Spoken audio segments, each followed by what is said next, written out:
Hello, everyone. Welcome to another 12 FPS at EGAD headquarters. I am your lovely host, Carmichael, also known as Mikey, who, at the time of recording, has been lost in the Tears of the Kingdom sauce, here with two of my dear friends for today's FPS. Let's go down the line and introduce them. First up, Blue. Say hi to the audience. Whoops. Hi, everyone. This is Blue. It's nice to see you guys again. And who will you be playing today, Blue? Oh, I'm going to be playing Bow Tyke and their amazing, snarky friend, Swiper. And next up, Winona. Hello, I am Winona. I have also been lost in the Tears of the Kingdom sauce lately. and, Handshake. and I'll be playing my little boy Mad Lad.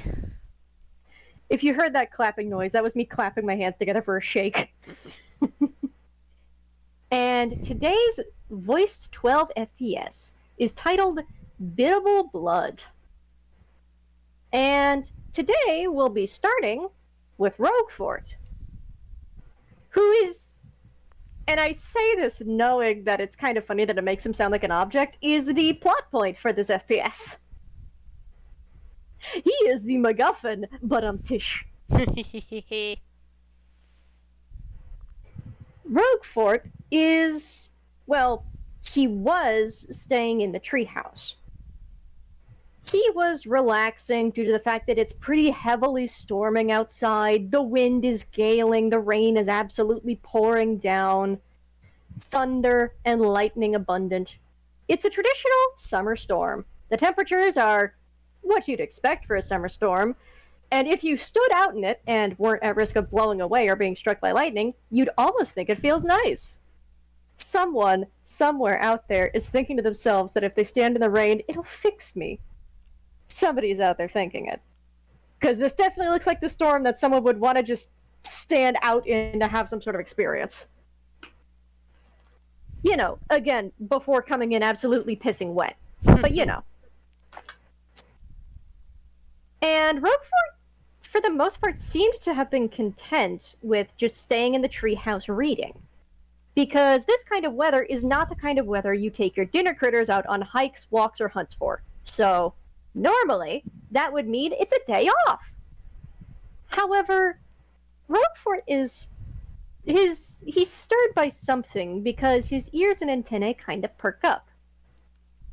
And after a moment, and he's kind of reading by his lonesome to start, he glances over at his pocket, and he reaches into it, and we're going to roll a 1d10 for his hammer space, not his fumble. I'm speaking a little ahead of myself, to see if he can at least feel around for what's making the noise. And he doesn't pull it out of his hammer space, but he kind of peeks down into his pocket. And he just takes a deep breath, and sighs, and gets up. Bookmarks his book, quietly sets it aside because the book is not his, it is a book from the treehouse, and he's not taking it with him, especially out in the pouring rain. And without any word, he's just going to start making his way out of the treehouse. So, let's go down the line. Blue and Mad Lad, what are you two doing by the time Roguefort decides to mysteriously leave the treehouse? Bow Tyke is out in the rain making mud pies. Aww. That's adorable. She's also waiting for the earthworms to come out because, after rain, but she doesn't really know if it's during the rain or after, so she's just kind of waiting just for a worm to pop up. Just sitting in the absolute downpour. You're gonna come in with a cold later, but it'll been worth it because you had fun. And Mad Lad, what are you doing? I think Mad Lad right now is sort of taking it easy. You can't really do much outside right now. So he and Red are both just sort of chilling near the fireplace. Just enjoying themselves. There's a little TV special going on. Wonderful. Then we'll say, Mad Lad, why don't you roll a perception check first? Alrighty. Now, since you're normally in the outer weather, you would make it with disadvantage because of everything going on. You're inside the treehouse, so just make a normal one. Okay. Roxas, do not knock over the dice.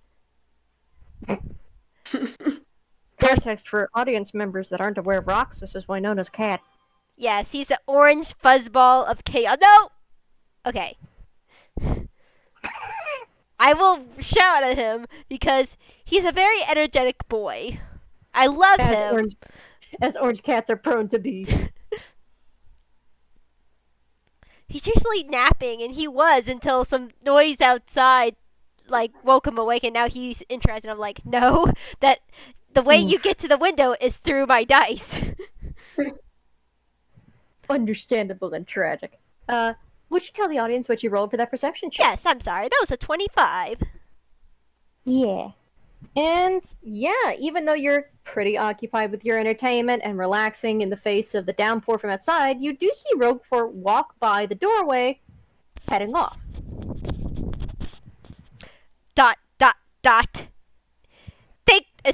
Takes a moment. It's like, wait, why is Roguefort going outside? One, it's stormy, so he can't hunt well, and his dinner critters would hate it. Something's up. So he's gonna follow along, sneakily. Roll me stealth then.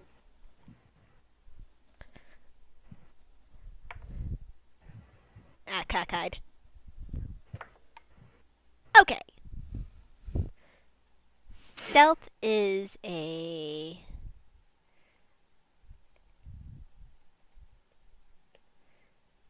19. 19. Let me double check his... yeah, you beat his passive perception by 1 point. Oh, he has really high passive. Yeah, his high passive is an 18. That's fair. It's 8. So, you follow after. I assume you, of course, get dressed so that you don't, Yeah. get absolutely soaked. Mm-hmm. I'm just imagining it's like a stealthy little changing session. You just pull a coat out of nowhere, wrap it up. Yeah. Ninja mode. And Bow Tyke, since you've said you're outside specifically, would you roll me perception at disadvantage? Yep. That is, let's see. So disadvantage, does that mean I'm Roll sorry. 2 d20s and you take the one lower. Okay. Do I still use if I have any natural perception things like Yes. skills? Yeah, say if you have... Luckily I do not, so I don't have to worry about that. But yeah, if you still have a plus something in perception, you still add that to the roll. You just take the lower roll no matter what. And then what's 1d20? Okay, the 8. All right. And I'm gonna roll for Roguefort to see how stealthy he is on leaving. So that is 1d20 plus 7. I forget he's a stealthy boy. 15. Bow Tyke, what is your passive perception? My passive perception. Let's see. Where is that at? Is that in skills or? No. Sorry. It is underneath skills and above your tool proficiencies. It is... Oh, mine's 10. a 10. Okay, so it would be 10 plus, I believe it's proficiency and then wisdom modifier? Yes. Okay. So I'm rolling something again? No. It's passive perception. So 10 plus my persistency bonus, is that? And 10 plus your proficiency bonus plus your wisdom modifier. okay, I don't have any wisdom modifier, so that's just a 10 plus 3. So then your passive perception is 13. You can update the sheet to say 13. Mm-hmm. Okay. It's good to keep your passive perception updated, just in case. Mm-hmm.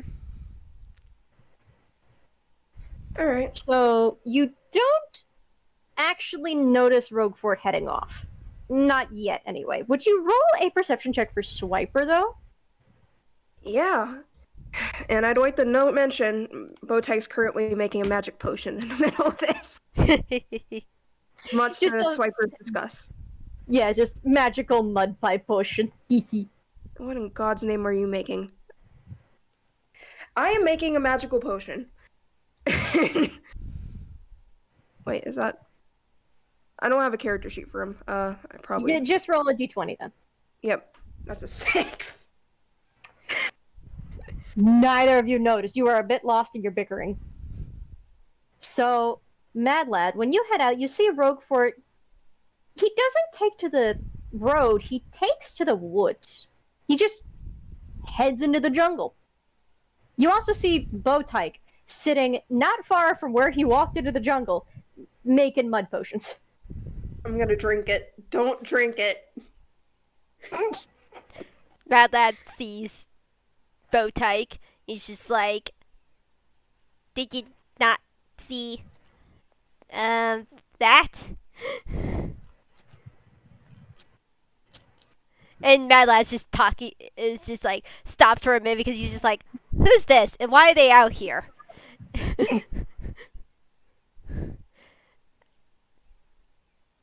Mad Lad's direct. He's like, didn't you see Roguefort taking off that way? Who? You know what? I'm new here. I don't know anyone. Ah. I mean, I know some people, Belle, and I mean... Oh, good, you're friends with Bells. Good, come with me. Wait, what? Look, I need to say, something's off with Roguefort, and I don't want him accidentally getting into a bad situation, especially with the storm out. So, if you can help me, like, make sure he's okay. And Bow Tyke gets up, she opens up her magic potion and takes a swig of it for good luck. Oh god, you drank mud. Oh no. No, don't do that! It's mud! This is gross. And she throws it down and then she, like, walks with you. Bow Tyke, beloved. Mad Lad looks at Bow Tyke, looks at the potion. I think I know a place that you would absolutely love, but we can talk about that later. Come on. Alright. And I'm gonna need a stealth roll from Bow Tyke. Oh boy. Let's see here. Do I got anything on stealth beforehand? Yeah, I got a +2 in stealth. That's nice. Yeah. Alright. And also, So I'll say just for right now, Red is back in his pendant for right now. He is a big boy, probably do not like the rain much as a bug. Yeah, the rain is very cold. He doesn't want to be out in it unless he has to. Why? Oh my god. That is a 6. I'm getting all of the bad rolls today. Oh. Except for the weather one. That was like a 20. Mm-hmm. I will say, since Mad Lad was the more successful of the two of you, for the moment, I'll count it as a group roll and say that you evened out. So, Fair enough. we're gonna say Mad Lad is the more expert sneaker of the two, and you are like cartoonishly bumbling along behind, but still somehow remaining hidden. Yes. Do. Humming the Mission Impossible theme, buddy. She is. Oh my god. Mad Lad's just Especially tiny video game humming. Oh my god. Mad Lad's just sighs. He's like, oh boy, it's gonna be one of these days. And you continue following the trail. Mad Lad, since you are taking point, I would like you to roll me a survival check. Of course. Let's see how well you can keep the trail. Let's see. All right.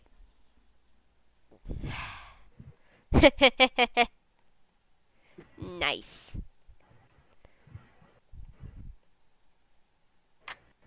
$50? Ah, nice. I was like, oh, it'd be funny if you rolled a 6 or a 9, but it's like, you're not rolling a D100. I see 6 plus 9. You successfully maintain it, and that's good because 15 was the DC you needed for something like a jungle. Woo! Nice. So, meets it, beats it for not getting lost. Yay. You manage to follow along, and you do see that the swarm is ethereal, so they're not being bothered by the swarm. They're not being bothered by the storm. You can barely barely see them due to how hard it's pouring through the trees. And the fact that Roguefort is just effortlessly navigating through, though you do know by body language, he does not look like he's very happy walking in this heavy of a downpour, especially when lightning crashes overhead and you see the way he jumps, and all his ethereal dinner critters somehow jump to cling to him like Scooby and Shaggy. Yeah, say that lad notes this. He's like, yeah, he wouldn't be out here if he didn't want it. Like he wouldn't willingly be out here. So what's going on? He takes a deep breath. Sorry, you were saying? I was just saying, I think it's pretty cool out today. Yeah. So he takes a deep breath, and the swarm that previously had been ethereal but went physical for the sake of clinging to their darling dear hunter and boy go back to being ethereal once he drops them and just shakes some reason back to himself before continuing to head through the jungle. And eventually you see where he heads, in that you find a tree. It's a fairly sizable tree. It's nowhere near as big as the treehouse tree, but it's a little larger than some of the others here, and it looks a little older. And you can see he, firstly, gets underneath of its wide branches and heavy boughs and sort of shakes off a good portion of the water that had fallen on his person. And you watch as, like the bug man that he is, he effortlessly crawls up the tree trunk, and you kind of wonder, where's he going for a second? And then you see there's a sort of nest built up there. Not a nest in the traditional bird way, because he's not a bird. This is not a twig and branch nest. This is a bug nest. It almost looks like a hive in the tree, but it's not completely. It just is this big, round-looking natural construct that is, made of sort of paper, like a paper wasp nest. And he just crawls inside. How are we getting up there? Because I wish I could, because honestly that looks cool, but I cannot climb like that. I mean, it looks at his pendant. I know someone who can get us up there. And you know how to see, as I need to. I thought he did have that bonus. No, he doesn't actually. I thought he could technically climb. Or am I thinking? No, I'm thinking of the other. The other character sheet for their other ranger companion. That one can climb. This one cannot. This one just moves faster. Oh my! It's like Bow Tyke forgot she had spider climb in her spell deck for some reason. That's fair. Do you have spider climb? Yes. Swiper just looks at Bow Tyke. What? Check your spells again, because I'm pretty sure you can climb like that. No, I can't. Oh. Okay, you don't have to be a jerk about it. I have a lot of spells to keep track of. Ooh, what kind of magic user are you? Oh, I am a sorcerer. I illusion. Illusion is cool. Nice. And I got spider climb, so maybe we can climb like spiders. Yeah, yeah, that's useful. Yeah. If you use that, we can get up there no problem. One question. I thought you were a wizard. Wait, am I a wizard? I thought I was. Oh yeah, there is a difference. There is a difference. I was like, wizard. I sort of got what you meant. It's like, illusionist, wizard. Yeah, I got what you meant. It's just I realized that was not the correct word, so I figured I'd ask in case you did decide that somehow Bow Tyke's class had changed. Bow Tyke is currently not thinking straight because she drank that mud potion. Yeah, that's fair. Yeah, that's fair. It drank the equivalent of an actual dirt cake, but it's not the fun, just actual one, not the fun party one. Yeah. So deal with later. Okay. Would you please copy and paste in the audience chat the description for spider climb? Of course. Just give me a hot second.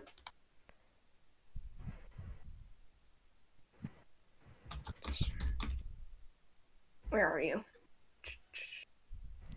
Come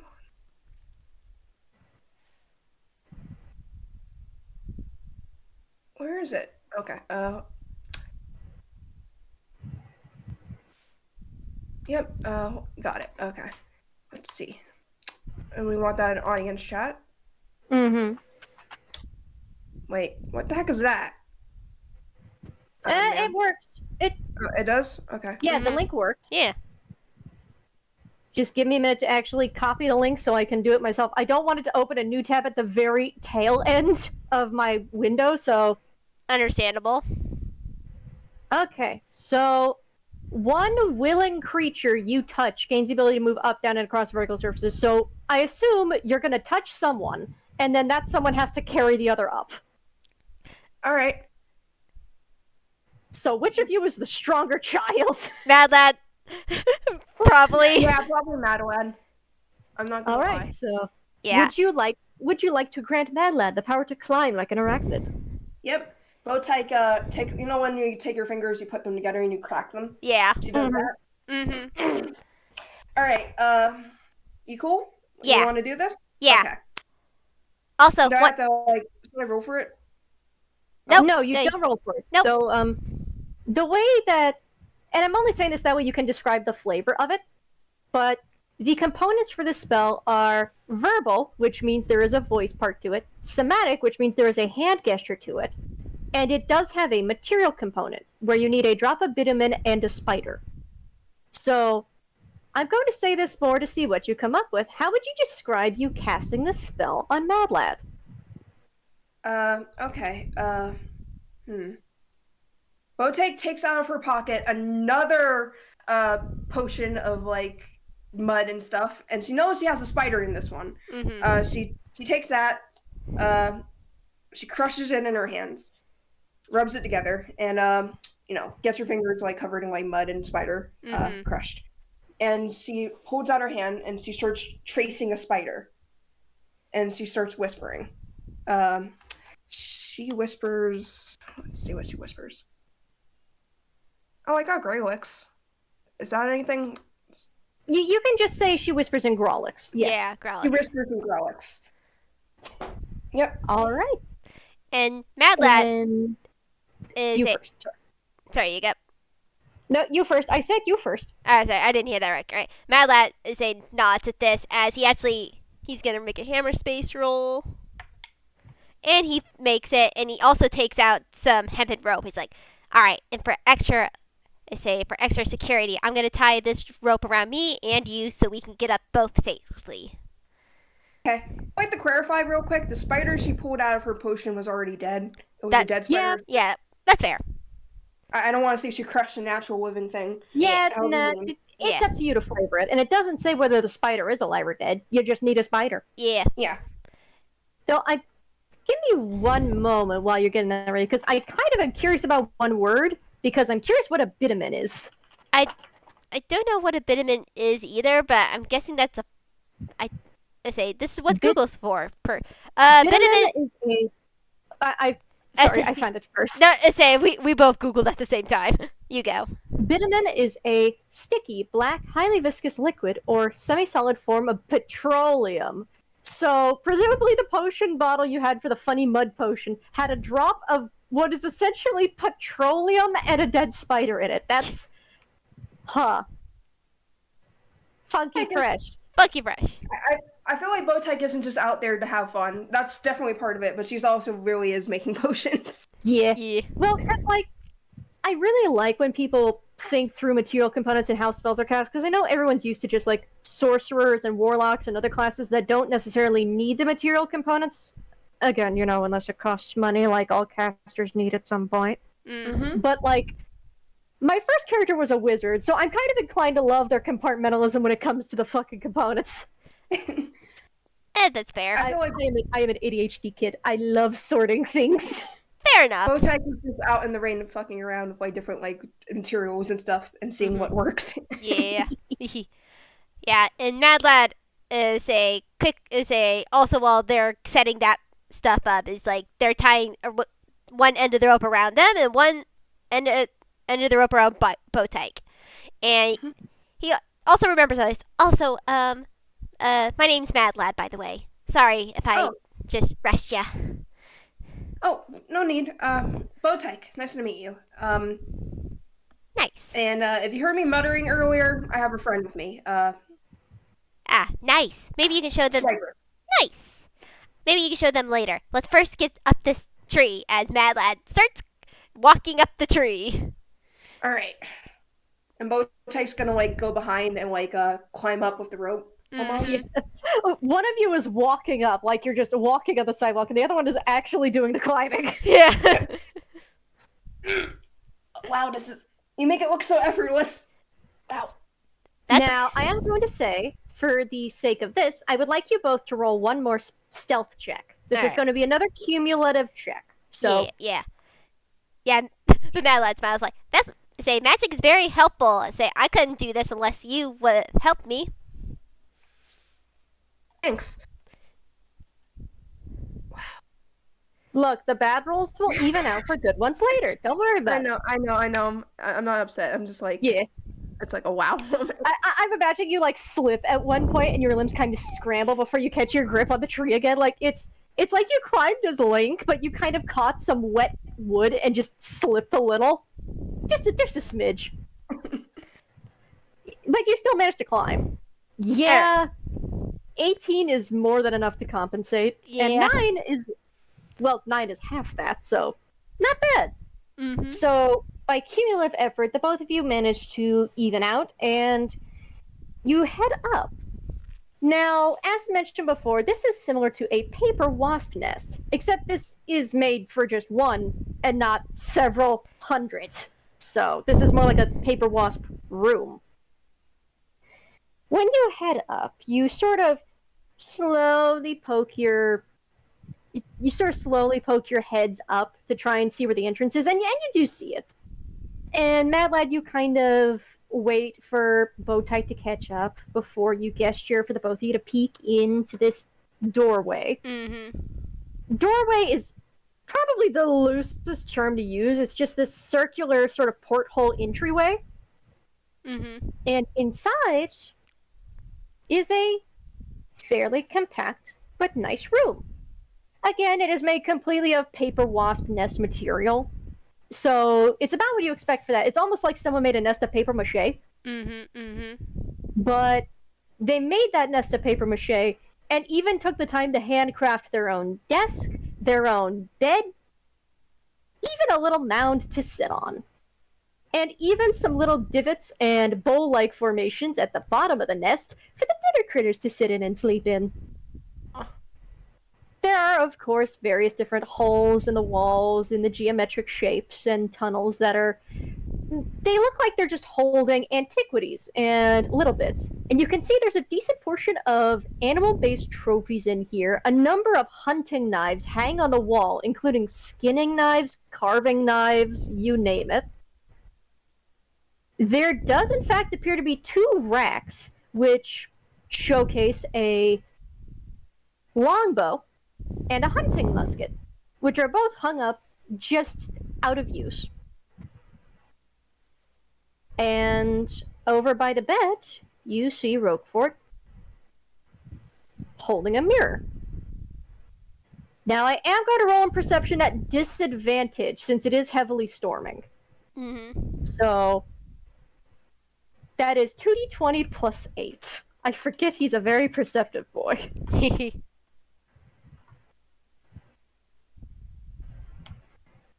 12 will not pass. You remain hidden. And now I need to do a roll that I'm looking forward to less.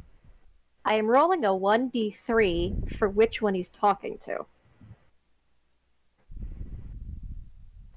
Because it's not always his mom that calls him.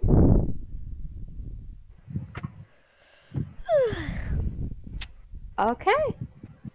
Allow me to pull up the description for you. Oh no, it's you, buddy. Oh. You're the one I actually feel the most bad about. Oh no. Don't worry about me saying that, by the way. There's no reason I say that I feel bad for one of the hags. Don't worry about it. It's fine. There's nothing for you to know right now. It's fine. It's not like one of them might have some Don't worry about it. They're hags. They're all evil. Don't worry about it. Don't worry about it. Totally. Anyway. Hang on. What? Open the window back up, browser. Why did you minimize it? I was moving a notepad. Okay. So... Do you get in an angle where you can see what shows up on the mirror? Because it looks like he's holding what appears to be a mirror that looks like an open frog's mouth. Do you get in an angle to where you can see what's on it? I mean, I would assume so, yes. All right. You see that the surface of the mirror starts to glow. And the first thing you note is the metal of the mirror, it's not cold iron, of course. It appears to, in fact, be a form of silver. But the glass is black. Black as night. And as the surface of the glass glows, the black clears. And it clears first at these glowing orange eyes, like two candle flames in the dark, before the rest of the figure appears. The rest of the figure bears this smoky orange skin and this, we'll say, mid-length, beautifully brushed and combed hair of silver, that which is combed back rather than allowed to hang around the sides of the face. She is not disguising herself because she is talking only to Roguefort. But if you would like to, you may roll me an Arcana check to see if you know what this is. Alright. Oh, heck yeah. Sure try. Yeah, both of you can. Yeah, Mad Lad don't know shit. That's a 9. Arcana. I got a +1 on that. +1. I got a 17. That's nice. So, Mad Lad, you don't know what that is. Bow Tyke, you recognize that immediately. And not in the good kind of immediately.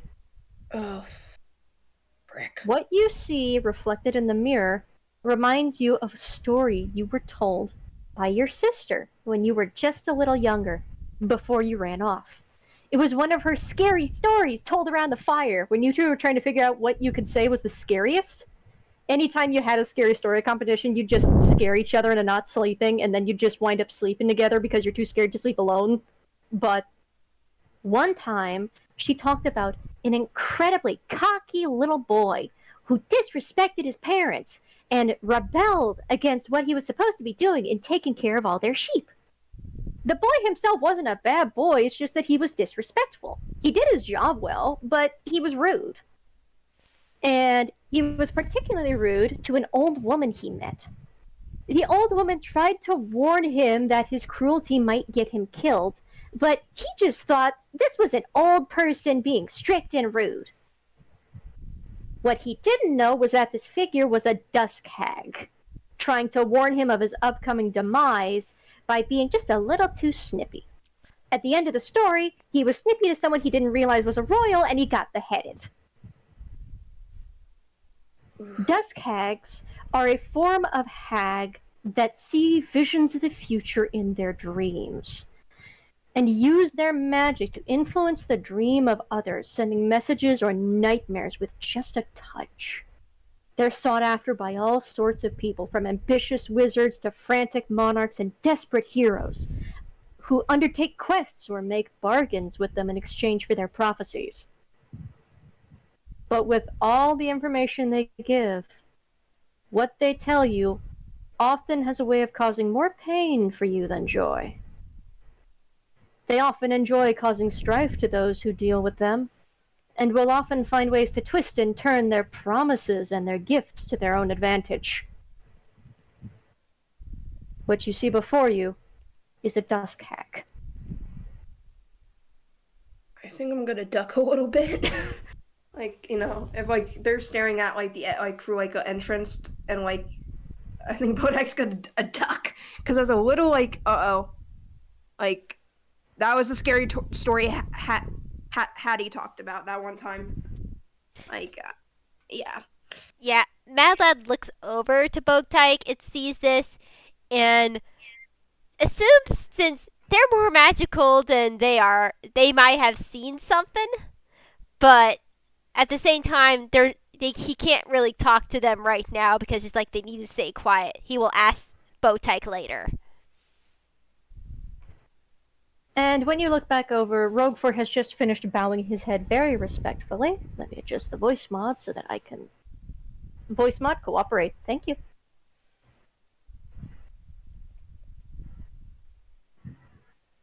Auntie Bella, I do not speak to you often. Is Mama busy today? She is. As are you, from what we've heard. Hunting has been good over here. A decent number of magical creatures have been assailing the countryside, so hunting them down and cleaning some little bits up has been a good distraction between work.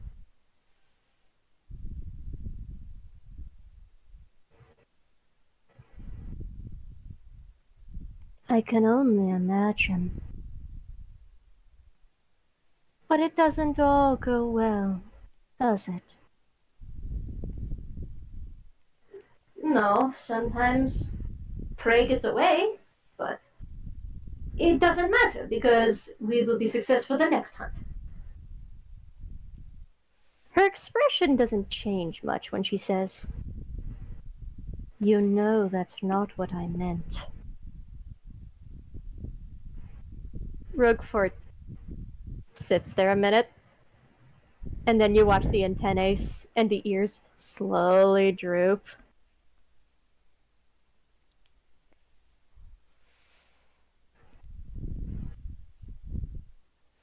You can tell, can't you? I know these things before my sisters do. All I would like to know is what happened. How did you die, Roguefort?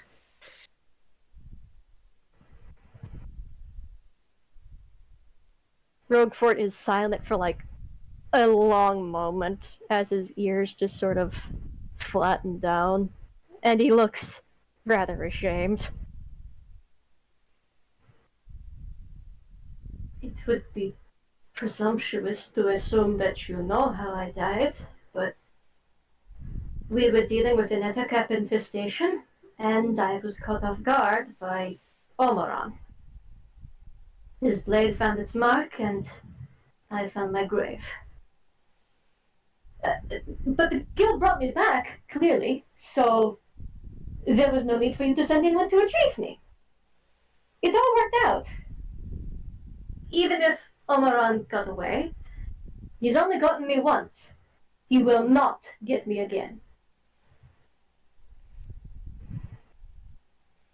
He waits for a response, doesn't get one, and starts to sweat a little. She then asks,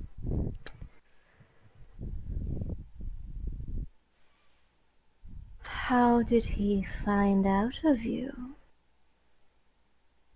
You are normally quiet as a mouse, just as quick to run. How is it he noticed you first?" Roguefort sweats a little more. There might have been some gunfire.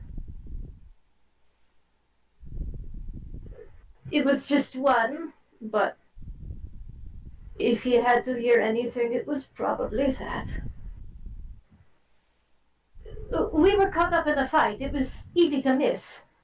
But it was nobody's fault, really. You just get caught up trying to defend yourself when you're being strangled by spider silk, and Roguefort. Roguefort kind of sags. Was it your gunshot or another's. I know you would not be so foolish as to fire off your rifle on ettercaps. So who was it? Was it one of the others? Roguefort sags a little more.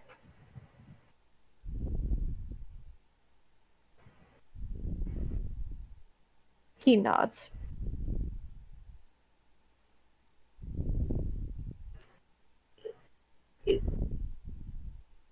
It wasn't.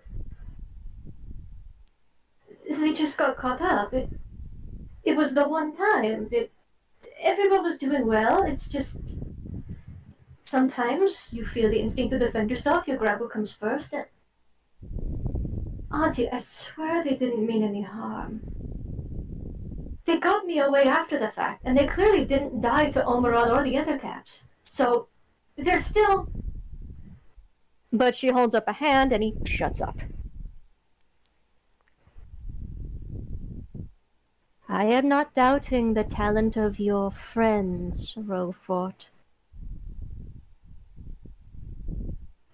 I know well their potential and capability, be it helping you or us. However, you do not die to Omeron. You have never died to Omeron.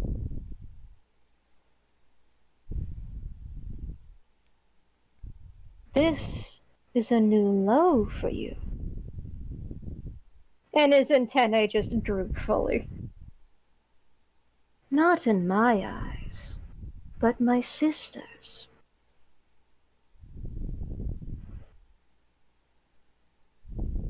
With every attempt to rebake you, you have still maintained enough of your hunting prowess to fend him off. You have maintained ever the equality between you. And now you cannot.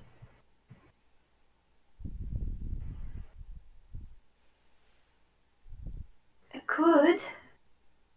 I just need to train again. And train harder.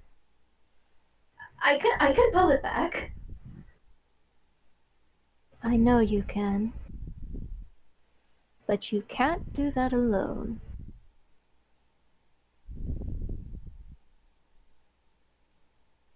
Of course not. I have the rest of the guild and the others. I'm not talking about the guild, Roguefort. His head tilts. You're not? No. I knew some foul fate would befall you. Several weeks in advance. To that end, I let my sisters know only as much as they needed to, in order to prepare a little assistance.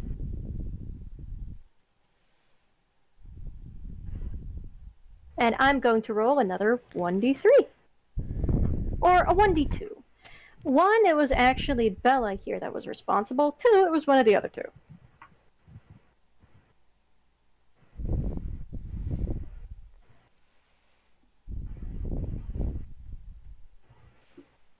Eventually, we reached a conclusion, and I got to work.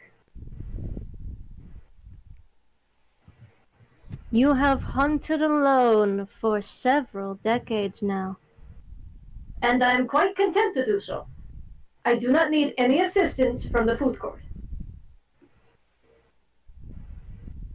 And yet you died to Omeron. A fact that did not tide over well with Bunny. He flinches at that.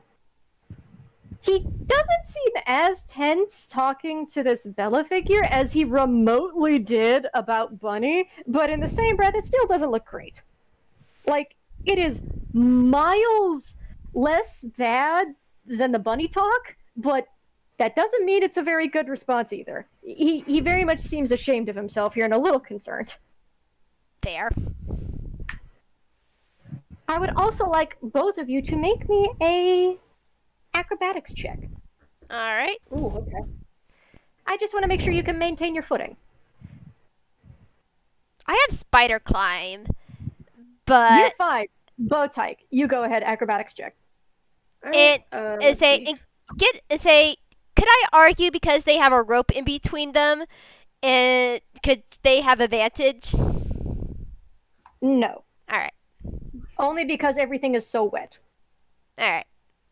But because of the rope, it is not made with disadvantage. So Fair enough. it's just a straight roll. Straight roll. I Okay. just got a 10. You're not going to fall out of the tree. This is just to see if, yeah, I'll say that barely maintains it. Your footing almost slips, but you manage to readjust the angle you're sitting at, so that way you don't, like, start slipping back down the tree. Mm. You are in a place that you can relatively sit. It's not necessarily comfortable, but it's kind of like a bird perch, so to speak. You just got to make sure to lose your footing because of the absolute pissing rain that is making all the branches wet as hell. But back to the other two. The only reason the others did not vouch to have you pulled back for retraining and rebaking immediately is because of the option I gave them. And that option was to ensure you did not hunt alone again. But I wasn't. I was with the rest of the... I wasn't. I was with the others. You were with mortals. Mortals are bound to fail, and slip, and fall. And it was by one of those very mortals' firearms that you were found, was it not? He almost looks like he wants to try and lie and say no, but he can't. Yeah. It just sort of catches. Yeah. Even Mad Lad sort of like heart sort of sinks. It's just like he can't. He's not saying anything, but they know is like they aren't wrong. This whole conversation is a big oof moment. It's like Bow Tyke was like, oh well, this is just my mom, like my conversations with my mom. Yeah.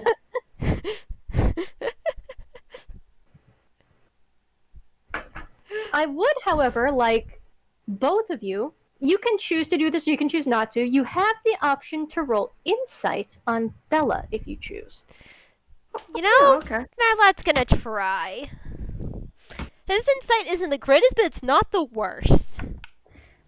Okay. I'm not passing up on a chance to insight. I love that. Okay. All right. I got a 0 though on wisdom, which is alright. Wait, do I need a 1 in front of that? I feel like I needed a 1. What is your wisdom modifier? No, I meant my wisdom is 0. I just meant like I put like a d20 but didn't add like a 1 in front of it. No, I say One. if you're say It rolled. Yeah, it rolled, so it's fine. Okay. So that is both of you rolled a 14. That's kind of funny. Yeah, that is funny. But there's something in the way that Bella looks at Roguefort as Roguefort sort of struggles there. It's something you're not used to seeing in a hag. Mad Lad, it's not like you know this is a hag, so it's just something you don't expect to see. Bow Tyke, it is slightly unusual to you to see a hag's face soften. I mean, he was told like that all three of them were hags, and he knows the name, so he knows this. Yeah, you just don't know what type. That's fair. Like, you know it's a hag, you just don't know it's specifically a dusk hag like Bow Tyke does. Okay, so it's specific to a hag. Okay, specific. Yeah, I get what you're saying now. Continue. I feel like it's not just like the fact that it's like a hag softening her face. It's more like it's that, and this is like a very obviously disapproving 4D figure and they seem to show a little bit of sympathy, which is not something she was expecting. And yet, you watch as the Dusk Hag reaches out and actually sets a hand against the glass. You're not sure the gesture that she would have done if she had been there in person, but something about this does seem to catch Roguefort's attention and make him seem not as tense.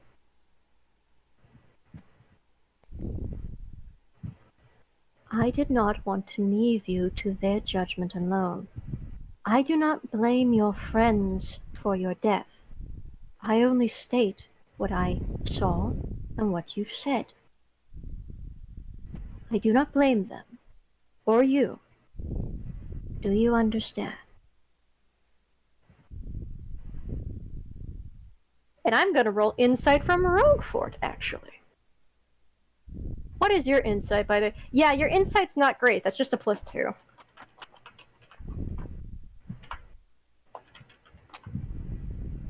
And that's 1 point less than the 2 children.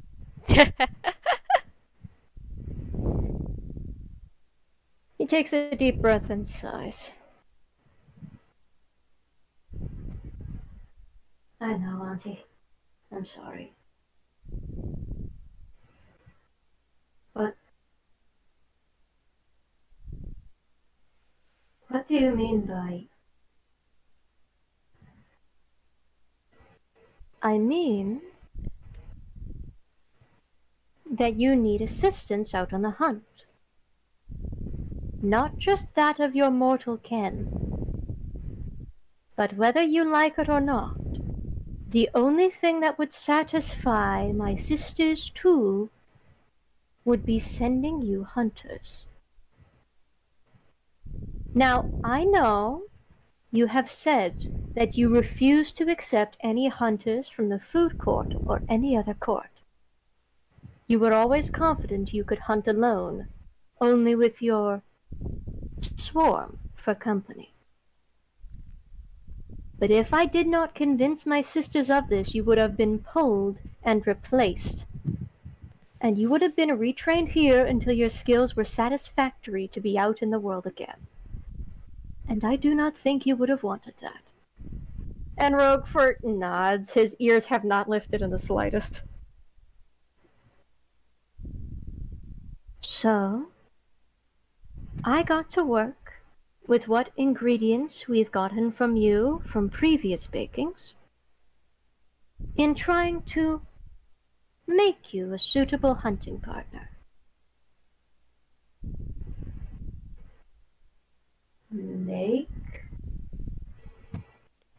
You would doubt the skills and trustworthiness of the court, and the skills and trustworthiness of those around you. But surely, I figured it would be better to try and challenge your great hunting prowess, and channel it by means of taking from the source. It took many batches. There were many failures. But you might be surprised to hear there are some that succeeded in your test. His ears shoot up at that along with his antennae. What? You're not serious. I set that test specifically to... He stops himself because he almost looks like he says something he shouldn't, but she finishes because she knows. You set it as an impossible task, Sisyphean in nature. And yet, Sisyphus has conquered. You set a task that if any were to hunt with you from the court or any other, that they were to prove their talent on the hunt by slaying the beast that you set. And the beast has been slain.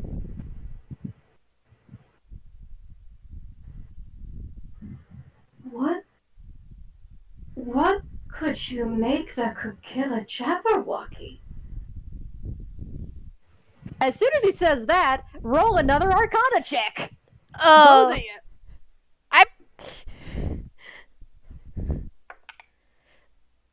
Sorry, Winona, you cut out? No, I know what it is. I know what it is. It's just like, and they like, I look at all the books that I have, and like I up in I freaking love like that yeah, The say Tasha's book got some amazing creature. Ooh, Bow Tyke knows. yeah, that's a.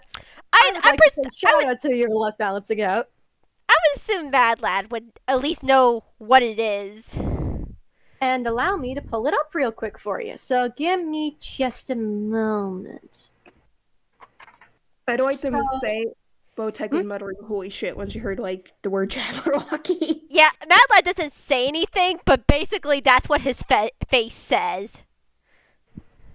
Jabberwocky is the common translation for the term of Jabberwock.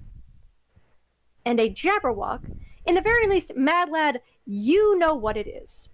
You have at least heard stories. You've heard the poem of someone saying they slayed such a creature, but again, in common it was called the Jabberwocky, with an E. Mm-hmm. The way Roguefort says it, you think it might be affiliated, especially since he speaks of it as a difficult creature. But Bow Tyke, you're the one that knows that Roguefort really did set a Sisyphean task to try and keep himself away from hunting with people. Allow me to tell you what a Jabberwock is in D&D standards after I take a drink. I know.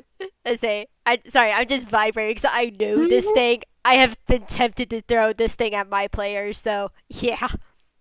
Well, now you have to wait 3d8 years for another one to spawn, at least in game, but fair.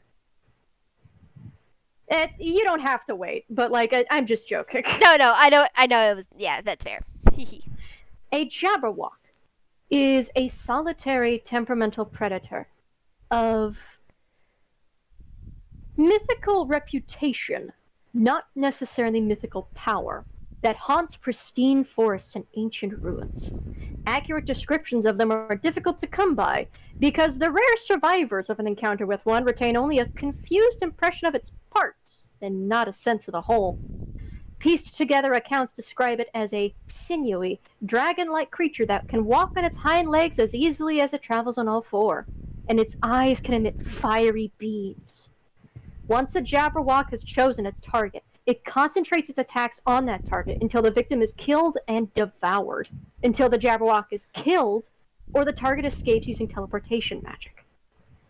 If one is slain, which is a miraculous feat in and of itself, and definitely a test of strength with Fae, then another one would appear. I'm going to roll 3d8 to decide this here now, because it says 3d8, but I'm not saying 3d8 in-game. Another one appears 17 years later, materializing within 1,000 miles of where the old one perished. It is also noteworthy for the fact that no immature Jabberwock has ever been sighted. Only adults, and the creature does not appear to age. It is in the stories for a reason. Children are scared for a reason. It may not be the most terrifying thing in the world. It may not be the strongest thing in the world. But it certainly is a terrifying force in the Feywild, and one that is given a wide berth for understandable reasons, being that anything that lives within its region is likely very many flavors of dead. Several hundred flavors of dead, in fact. A Jabberwock likely would have had an entire territory all to itself, with either Fey servants or just devoid of any sentient inhabitants, only seeking to hunt anything inside its domain. It's a creature of power and very worthy of nightmare, and Roguefort was quite smart for setting it as the challenge for someone else to hunt. Well, smart until now, anyway. The only question I have is, what the heck did this food court do to him that makes him that made him set up a Jabberwocky of all things as a challenge? Yeah. That's Bow Tyke's question. Yeah, in her Mad head. Lad knows that, and he's like, smart move, but oh god. I'd say, unfortunately not smart enough, apparently. I will say on a nat 20, you can probably gather I'll give you and you alone, Bow Tyke, probably a little bit of hinting information toward it since you didn't know him before this. It likely would not have been accepted as a challenge by the rest of the food court if Roguefort had not slain something like it in the past. So the likelihood is Roguefort, at one point when he was a stronger hunter, had killed the creature at one point, and after it reformed, at some point, he likely set the challenge that if anyone is to be considered worthy of hunting with him, they must slay it first. And Mad Lad, I'll say just because you do know him, you didn't roll the nat 20, so you don't have all the info on the Jabberwock. You know what it is. You just don't have everything on it. Yeah. But by most description, and the fact that he likes hunting with you guys as a group, it's likely that he used to hunt in a proper party with the food court, alongside Omeron, of course. But at some point decided he preferred hunting alone, judging by the words of the dusk hag Bella here. So it's likely that the court didn't want him hunting alone, and instead he decided, well, if you want people to hunt with me, prove they can kill it first. And successfully maintained hunting alone because nobody could fucking kill it. Mm-hmm. With good reason, because Bow Tyke would also be aware that at least you don't know everything about it, but a couple of its rumored abilities, air quote, is the fact that its speech seems to induce some confusion or madness, and it regenerates. Also, there's the fact it can fire fucking beams out of its eyes, but, like, I feel like that's just kind of a given. Yeah. I feel like that's just kind of a given. Mm-hmm. Yeah. And I will say, since you don't necessarily have art for, like, a Toon variant of it, I will post it in the chat, or at least its official Wizards of the Coast art. Honestly, I think how Wizards of the Coast actually it makes it look really cool. Mm-hmm. In my mind, whenever I think of the Jabberwocky, I always think of the one from Alice Madness Returns. Oh yeah, that is a good one too. I agree. Yeah. So, like, in my brain, it's like a thread between that one and the picture here. Which is fair. But again, so this My at least only- confirms that. Oh, yeah. Oh, sorry. I found out I was muted. I was gonna say my only experience, and you're gonna laugh. I watched the old Alice in Wonderland from Disney, but, like, I've also grew up on the Tim Burton version. That's also fair. No, that's fair. Mm-hmm. And I will say, this is going to be a hot take. Tim Burton's Alice in Wonderland was not bad. Exactly. At least compared to some other interpretations. I didn't And hate other it. of Tim Burton's work. Like, as a Tim Burton unique work, not terrible. Yeah, I liked it. Though, speaking of which, we'll have to get back to the FPS in a moment because it is now officially break time. Oh, okay. Honestly, So, yeah. I was just about to agree. Yeah, I agree. It's not that bad. I like it. I grew up on it. Yeah. I liked it. There's some things I would change. I didn't like the sequel as much, but it was. we don't it was think good. about the sequel. We don't think We about don't the think sequel. about the sequel. Yeah, I But- agree. Yeah. Now is the time for getting your drinks, going to the bathroom, getting a snack, because it has been officially an hour since we started. So that is about the time for our break. All right. So you're back. And Mad Lad, you at least realize it by story standards. Bow Tyke, you realize it more by actual reading. I imagine the reason you know the most about it is probably because you liked reading the stories about it and other cool monsters. I'm assuming because what kid doesn't, honestly? Mm-hmm. It's also important to know from, like, a wizard standpoint. Yeah. If you're traveling with a group of wizards, doing magic shows, you should know a little bit. Mm-hmm. Yeah. Knowledge. Never hurts to be too prepared. But the hag before Roguefort, when he tries to ask what you could have made that possibly could have killed a Jabberwock, she instead goes, "It is not what I have made. It is who. As I said, not every batch was successful. And not every cookie in every batch was successful." Many failed in their task, and likely fed the Jabberwock to a nice, fatty consistency. This no doubt made it all the more satisfying for the only 2 hunters to succeed. And Roguefort's attention is also caught, but you do note that she said there's only 2. So 2 out of apparently several batches succeeded, so this was a 2-person job. The others would be dissatisfied if they were not to be mobilized after such a defeat as this. It is the only way to keep them... What's the phrase again? Off your ass? Roguefort is going to actually try and roll a check to make sure he doesn't accidentally laugh. So that is a self-control check. Oh yeah, you have a -1 to those, you poor boy. No. Poor guy, I forgot. You are the opposite of charismatic.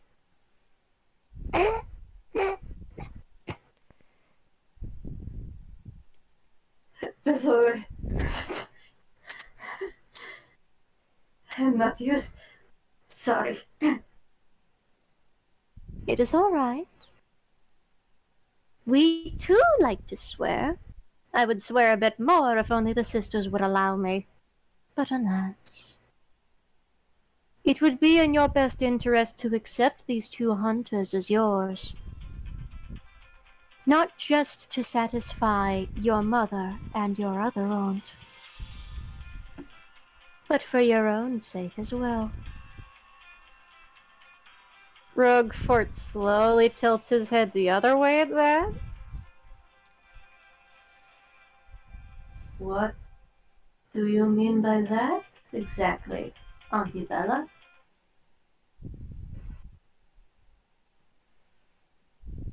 Nothing. I am just saying it never hurts to accept assistance, even from the unlikeliest places and the most untrustworthy faces. You never know how much help they could be. I'm gonna roll Rogue for one more insight to see if he gets what the Dusk Hag is hinting at. If you would like to try and roll insight to see if you can get it as well, you can. Unless you just like visually want to assume. That's a nat 20! Assuming... That's a nat 20! I'm gonna try to roll 2. I'm assuming this is some kind of prophecy. Yeah, this is a free roll, so. Insight still 0. I don't know why I keep checking it. Sometimes we forget. It's good to check. And I am going to roll a deception for the Dusk Hag, because again, the Dusk Hag is trying not to be obvious about it. Deception's a +7. I'll still say your nat 20 succeeds, even if it bypasses, because it is a nat 20 after all. Yeah, nat 20. 15. So, Bow Tyke, you don't get what she means by that, but she's a hag, so again, from what you know of Dusk Hags, you take it with a grain of salt. Mad Lad. Something in your brain kind of twitches at that. Not in the bad way, but in the, wait a minute, way. What do you, before I actually give you it, what do you think you get on a nat 20? What do you think she's implying here? While I roll Roguefort's insight. Continue, Possibly sorry. that this say despite them being there despite these hags being Roguefort's basically like masters, she seems to be hinting at that's how these 2 could possibly get you out of the situation that you're in, sort of vibe. At least non-directly. You're not far off. That is part of it, but there's something else to it. You at least know from Omeron, or you assume from Omeron, that Roguefort essentially serves a coven of hags, a trio, if you will. Mm-hmm. In order for a coven to live long and to maintain its prosperous future, prosperous in air quotes, only for them, nobody else, Mm-hmm. all three hags recognize that they need to work together. No disagreements, no infighting. And if there is any infighting, then the hag must be swiftly replaced. Or otherwise, the one that started the fight needs to kill the others and make their own coven. Mm-hmm. Coven fights are very common, just like covens that actually agree with each other are also common. Part of you was immediately willing to assume that all three hags would be equal levels of awful to Roguefort, and that, in your mind, you had no trouble imagining killing all three of them. Mm-hmm.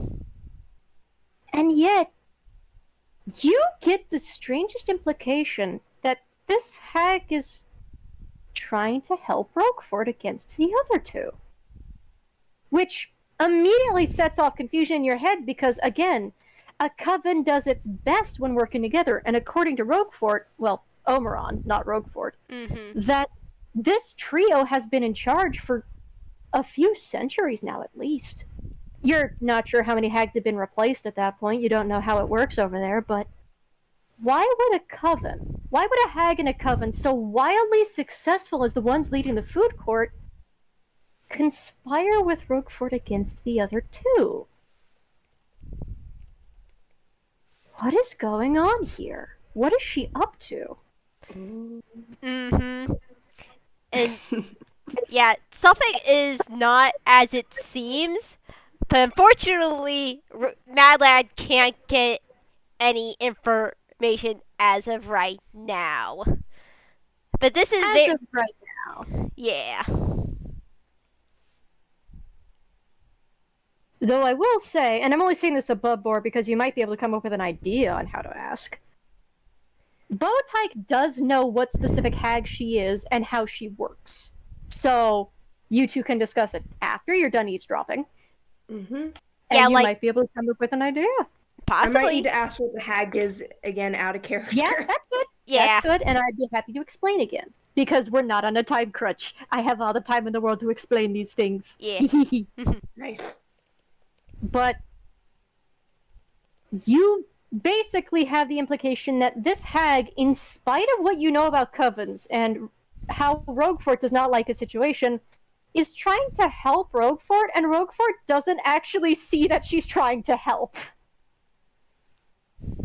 Which makes sense, all things considered, but like, oh, buddy. Mm-hmm. In his defense, you can at least understand that, like, he doesn't trust literally anybody else in the food court, and that's probably with good reason, but like, buddy. Yeah. She's trying to help. Something's not exactly right. From Bow Tyke's perspective on this whole thing, it's just like she thought, oh wow, this is just like another family drama. Yeah. You know. But then she's like, oh wait, she's being a little nice to him. Maybe it's a little bit more complicated than that. Mm-hmm. A little nice, but you, because of what you know in Dusk Hags, and since your insight check did fail, you can also assume, or at least it's a thought, she might just be manipulating him. She might be playing the nice angle so that he trusts her more, which would be in character for a Dusk Hag. But you don't have a way of knowing because you failed. Yep. And Roguefort also did because that's a 7! Buddy! That's a walloping 5 plus 2. My guy! My man is better with animals than with people. He cannot read a room. Mm-hmm. He just wants to hunt. He just wants to be in a boat. He's not good with politics and people. Look, I'm barely good with politics and people, and I'm a paralegal. I understand his notion. I don't even touch politics because it goes in one ear and out the other. So handshake to that. But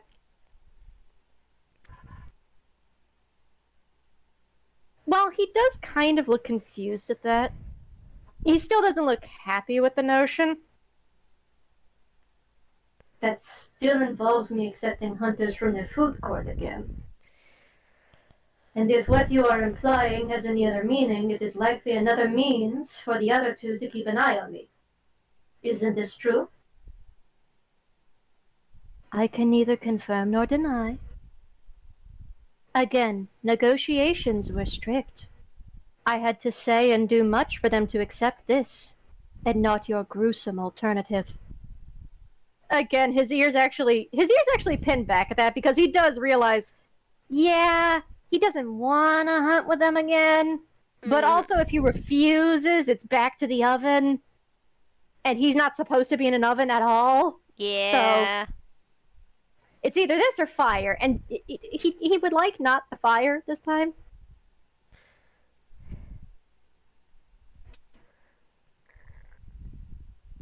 What are the conditions of these hunters? What do I have to do with them? Nothing different than you have before. They are to be your hunting partners. Any journeys or tasks or hunts that you go on, they must always accompany you. You are not to part from them, nor to abandon them, and you are to work as a unit. But you are very good at working in units, if your work with your swarm has shown me anything. This does not mean you need to stop hunting with your new friends. And above board, you do know she's actually using friends in a way that is not nearly as derogatory as you expected. Or at least you can't tell. Fair. Like, she's actually calling them friends instead of just saying co-workers. You will still be able to hunt with your friends. You will just need to bring them along. They are to be your new partners, and you are to show them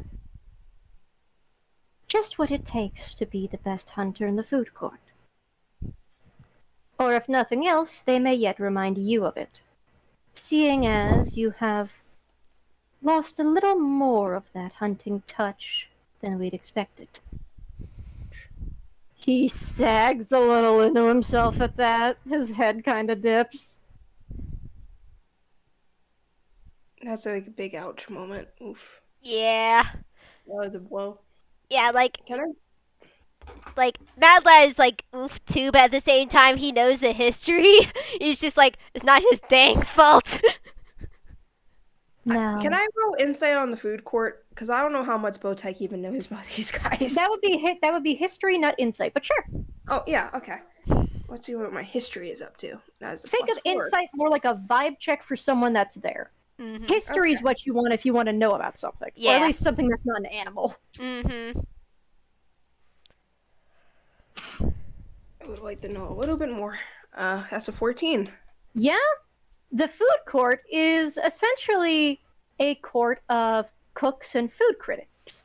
They are essentially one of the most acclaimed. Their entire theme is food. They're acclaimed chefs, sous chefs, patisseries, bakers, just anything you could think of involving cooking. They usually have some of the best experience on it, to the point that anyone that would invite a food court chef or hire food court catering is usually seen as pretty prestigious. Their food is seen as some of the best in multiple planes, and they're usually the ones to invite to parties. If they somehow offered you food, or you directly refused to hire them for catering if they made the offer and hired someone else or even another court, that's a direct insult to them. And their ways of punishing people that insult them or their cooking are about what you expect for chefs. Usually in that they don't seem outwardly malicious until you realize that's a bit too much almond you're tasting. Ooh. They are the patrons to chefs and food workers of all kinds.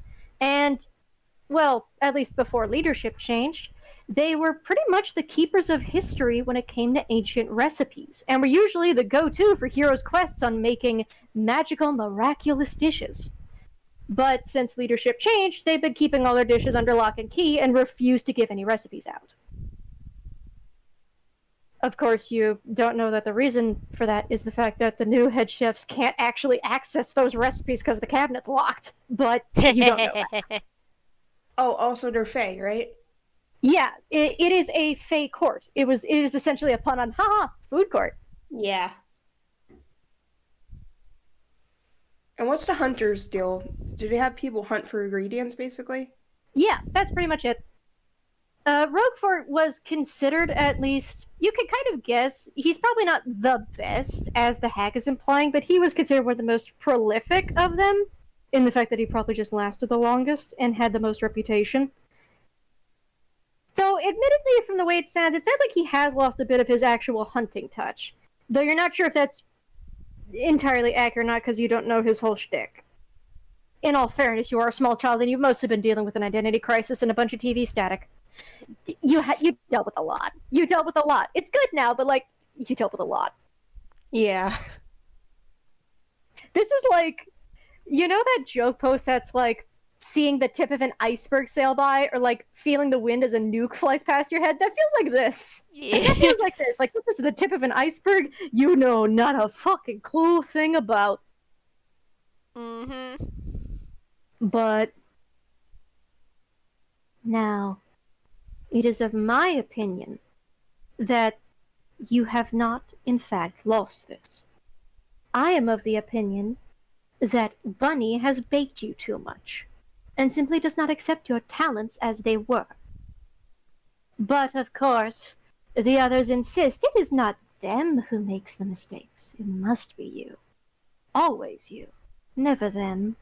Never us.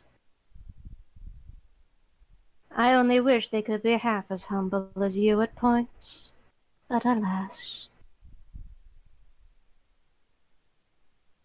Still, the hunting duo shall arrive within a matter of days. Days by material standards, not days by provision standards. And you can, at least with your history check on the food court, Bow Tyke, you're the one that gets this more. Provision is the name of the land that is essentially the domain of delight for the food court. That is the name of their realm. Provision. Or at least, you know, the name that it's called. Right. You don't know if it has multiple names or not, but this is essentially like the name of that sort of. It's the name of the domain, basically.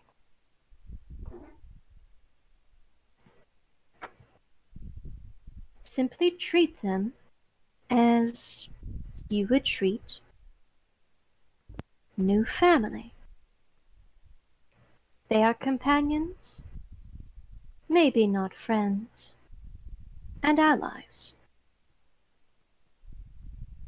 At least give them the chance to show their talent before deciding whether you dislike hunting with them or not.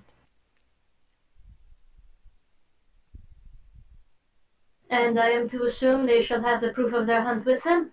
I did make that very specific when I set that task. They will. Of course you understand. Such a thing does not fit so easily within the storage of a Toonkind. They must have picked a big piece of it then. Very well. I will have to explain things to leadership here at the guild, but I do not believe that Monsieur Ole would complain at me having two new co-workers. He avoids calling them friends compared to the rest of the guild, which makes sense, but also ow. Mm-hmm.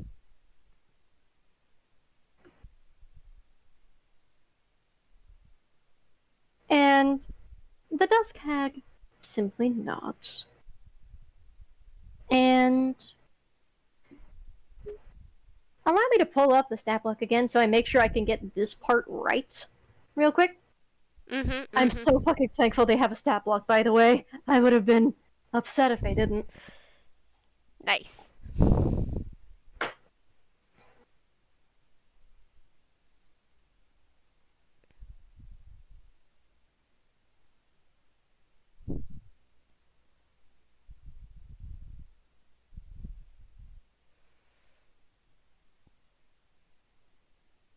Just know that, while I may not always be the one that responds to the mirror, if you need to keep in touch with me, or tell me about anything that has happened to the other two, you know how to contact me, and not them.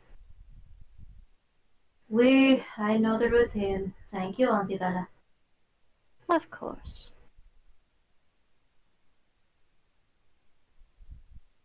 Now, would you be able to give me a convincing enough report that I can tell my sisters so they don't ask too much about why our conversation took so long? Ah, yes, of course. And he does go through the time of making a detailed report on the region, on how well the guild's been doing, the adventures they've been having. There's the vault that they dealt with, of course, which briefly brings back memories for Bow Tyke. Briefly. Yeah. Mhm. And aside from the No. sorry, baby. Hi. Kiss, kiss, kiss, kiss. Hi. Thank you. Sneaky darling. Sleepy daughter. Daisy has finally woken up, and instead of sassy, scratchy voice, she's like a Aw. she's like a very traditional cat meow, except it has a slight tone to it that you think she'd sound like she's whining.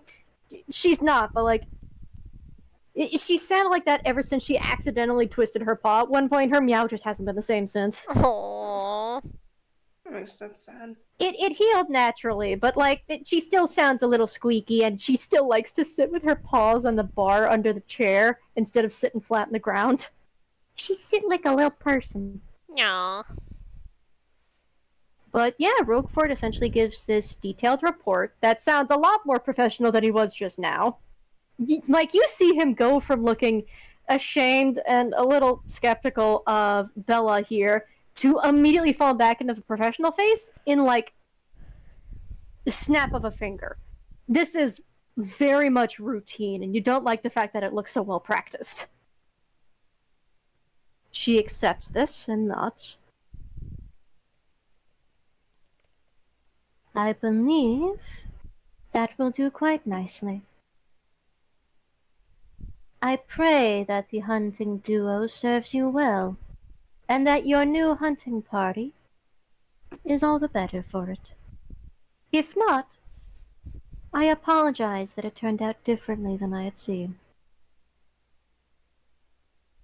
You don't need to apologize to me, Auntie. Whatever happens, I accept, so long as it means I do not go back to the oven again. I believe you will be fine. Remember to stay safe. And acting foolishly isn't unrecommended. Just do not act recklessly.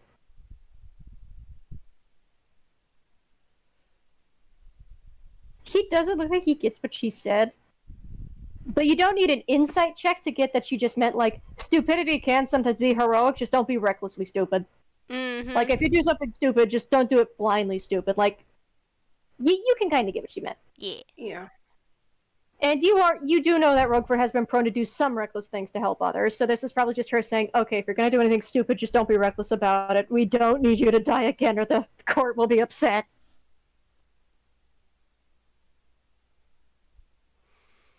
I will do my best. I make no promises. And I ask for no promises. I only pray. Good night, Roguefort. Good night, Auntie. And the reflection fades back to black, as if it were a shimmering pond of water. And then it is still and quiet again. It's a miracle you were able to actually hear that conversation, considering the absolute rager of a storm around you, but... That's Toonkind. Yeah, just, Roguefort sets the mirror face down on his lap, and then just brings all of his hands up to rub his face. Just...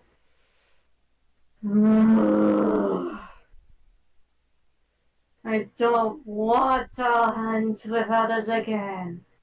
The guild is fine. And he literally just falls back on his bed, which is in fact made to perfectly host his 10-foot tall body. So, compared to the bunks in the treehouse, this fits. But you watch as the dinner critters go solid again and kind of just scamper afloat on over to him. And you can see Blanca, the little white strabby, just sort of scamper onto his lap and just sort of butt with her little strawberry head. He pokes his face a little out of his hands and just reaches down a hand to pet her. Oh, I know, it might not be so bad. I'll still do it. I just reserve the right to complain about it. Every step of the way. And she just nods like she's in complete understanding of, yeah, you can do it. You're allowed to complain. I can't complain, but you can.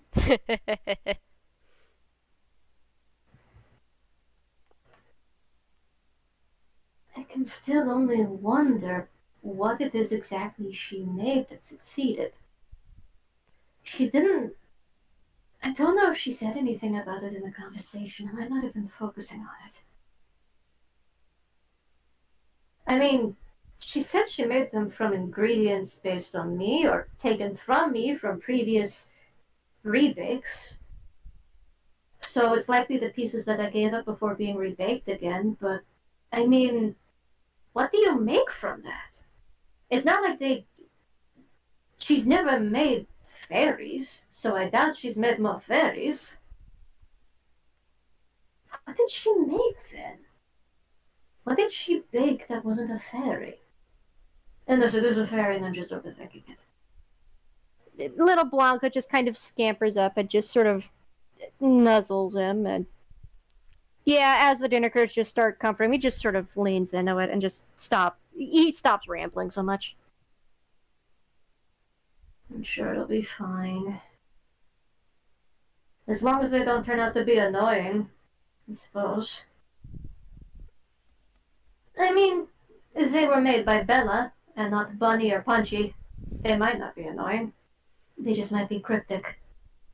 I think I can deal with it. Sorry. Nah, he said what he needed to.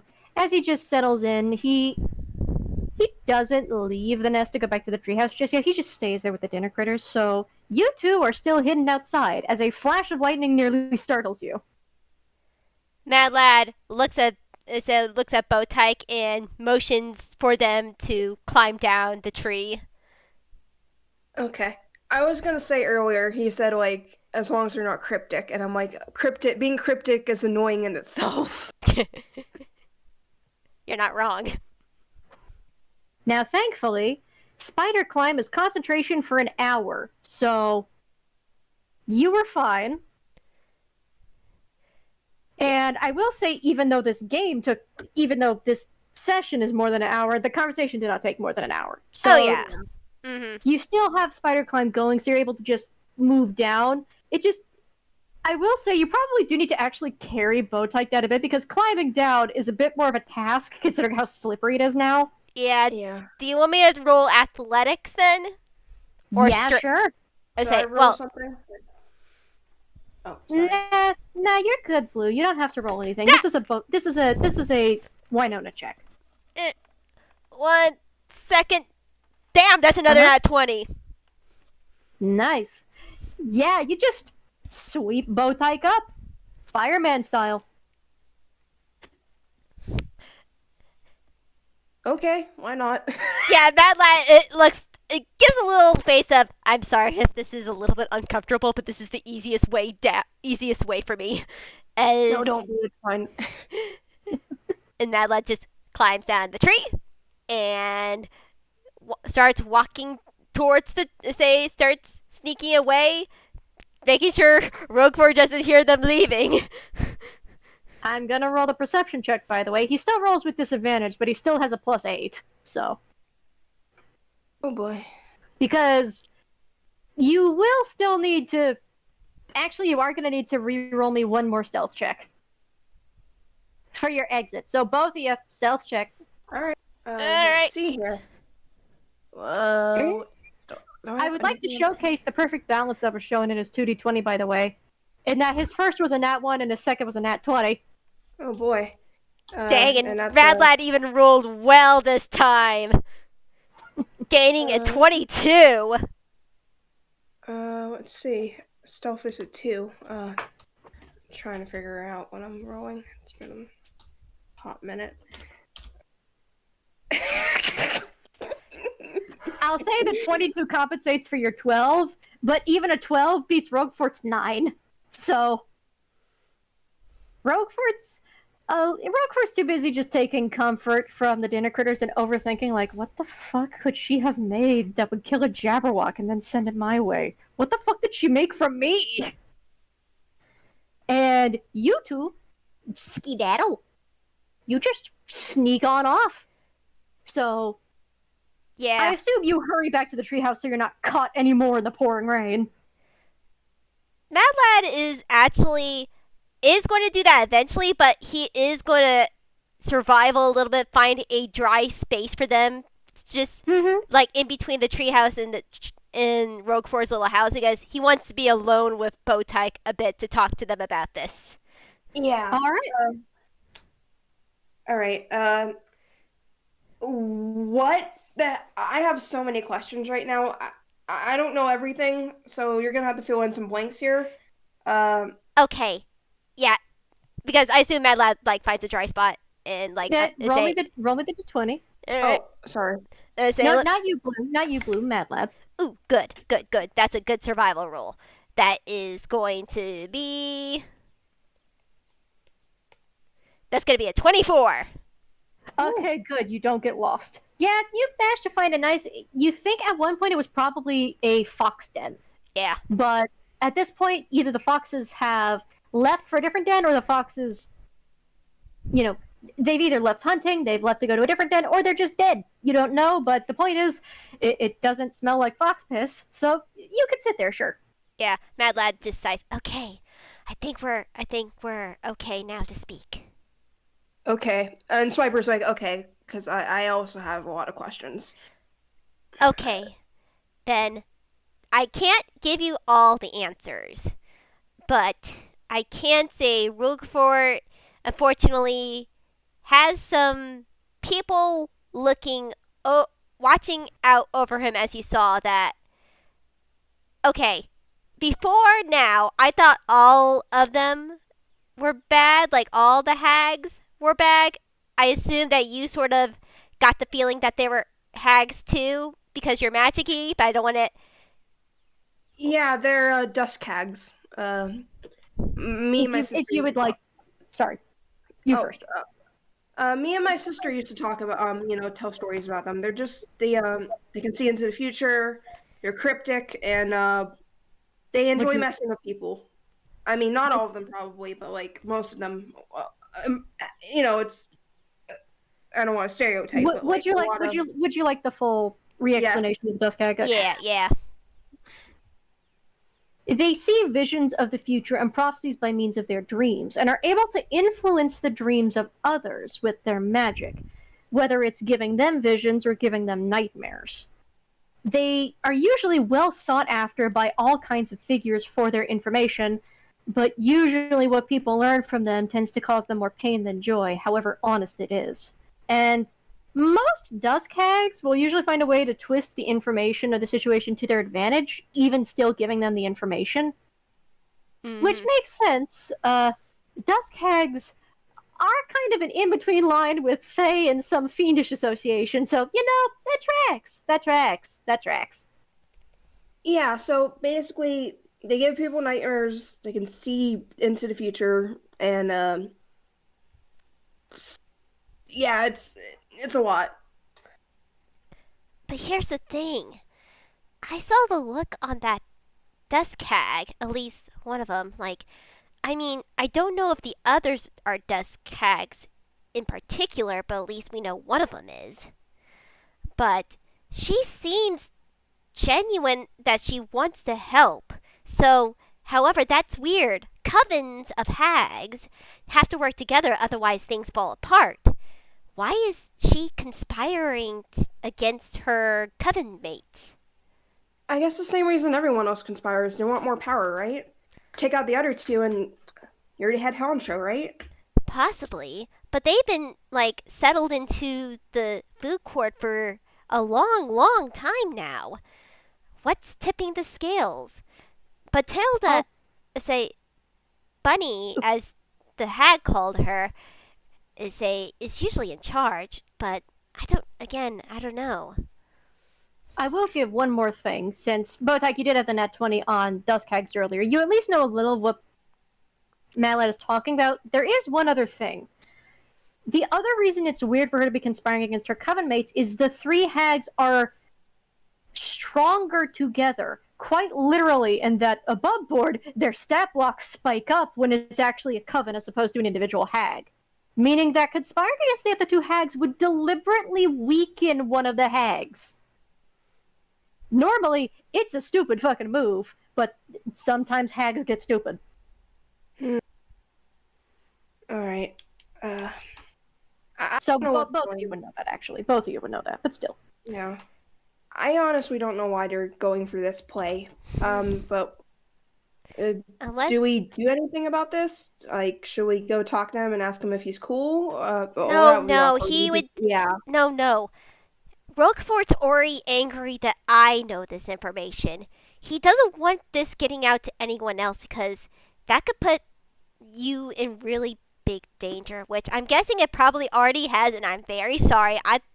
I didn't know what he was going on about, and you already know a lot. And he sighs.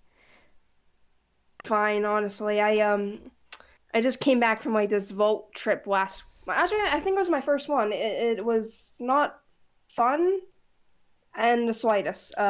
So I'm used to. Oh, and I got attacked by a tiger. That sucked. The tiger came first above board. Yeah, yeah. The tiger came first. The vault was dealt with back in. Considering the fact that even though the games took the course of several days, the actual timeline of it is that Codebreaker's all resolved in the month of December.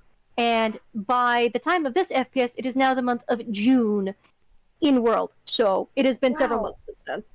What has Bow Tyke been doing in the last couple of months that means he hasn't been hanging out with anyone? How does he not know who Roguefort even is? Honestly, could just be the fact that he's out of the house so much. Yeah.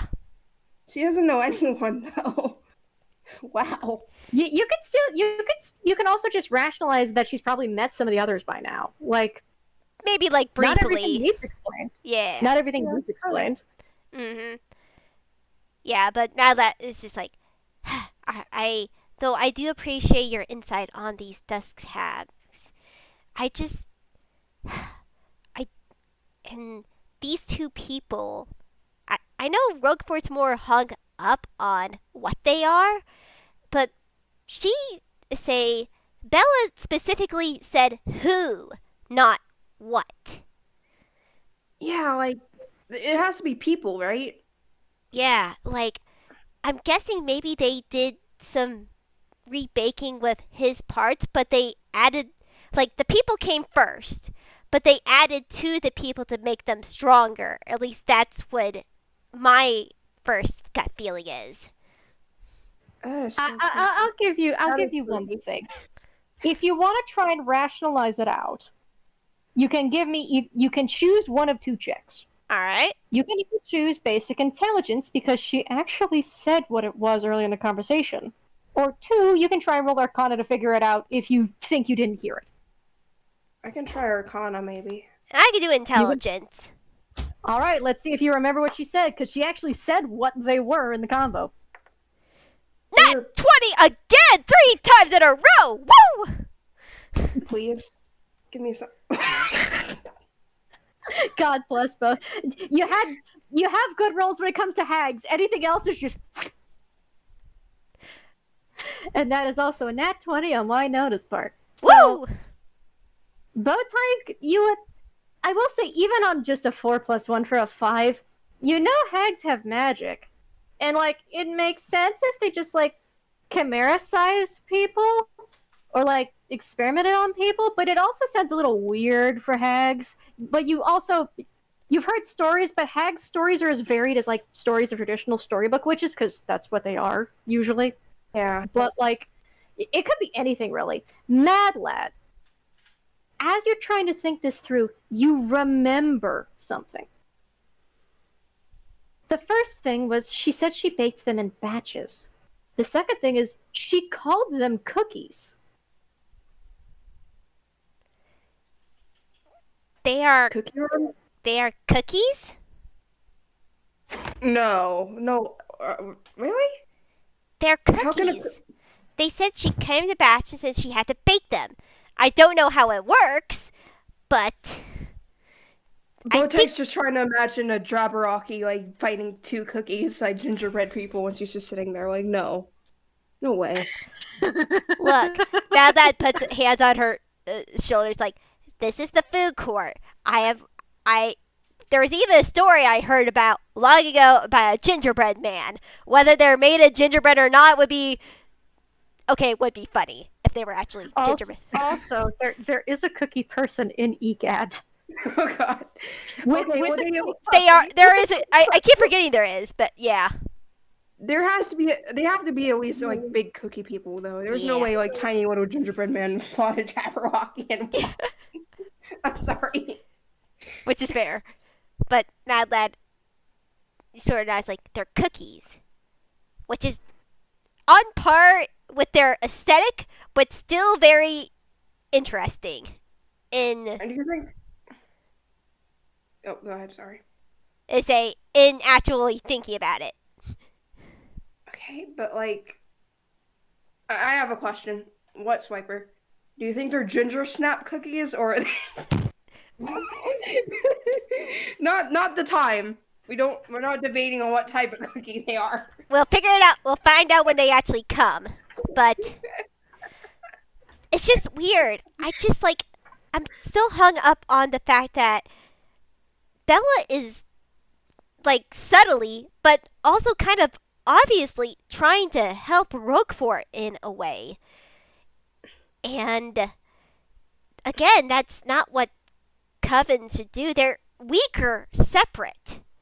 So there has to be something going on underneath the surface. Yeah, maybe. Honestly, that whole conversation was really painful to watch. No, I agree. It was. As someone who knows everything, it was. And yeah, it's just... And I'm sorry I got you a little bit into it, but I also... No need to apologize. We're good. Mad Lad nods and smiles. But is there anything else that I would say would be good to know about dust hags? Like, you said they communicate people through dreams? Yeah, they can give people nightmares. It's really fucked up. But like another thing, like, they see their prophecies and all the future visions to get through their dreams. So it's like there's a lot of dream association with them. Dreams. And usually a lot of kings or like adventuring parties think of like people needing help figuring out what the future is going to bring. They'll like hire on some hags for help. Hags sometimes they kind of twist things that they say. It's not like they straight up lie about what the future vision is going to be, but they'll like make it sound more.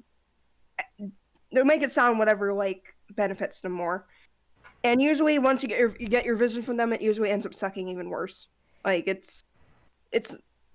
I honestly, I wouldn't bother trying to get like a hag to tell you your future. I mean, I wasn't going to, but still. Yeah. Here's the thing. If hags can tell the future and Bella can do it too. Only Bella can above board. Dusk hags are the only ones that can. The other hags do not.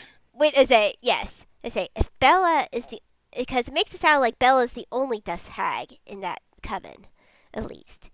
But if she is a more I don't want to say benevolent. Hags have their own motivations, but for some reason she's trying to help Roguefort, and I want to know why. Either she's genuinely trying to be nice, or she sees some kind of future play that she can work with here. I have no idea. I know, but it also means she said that she knew that what was going to happen before anyone else, and if that's true, she knows who was involved. So she already know, and if she already can tell the future, she probably even, at worst case, knows that we already spied.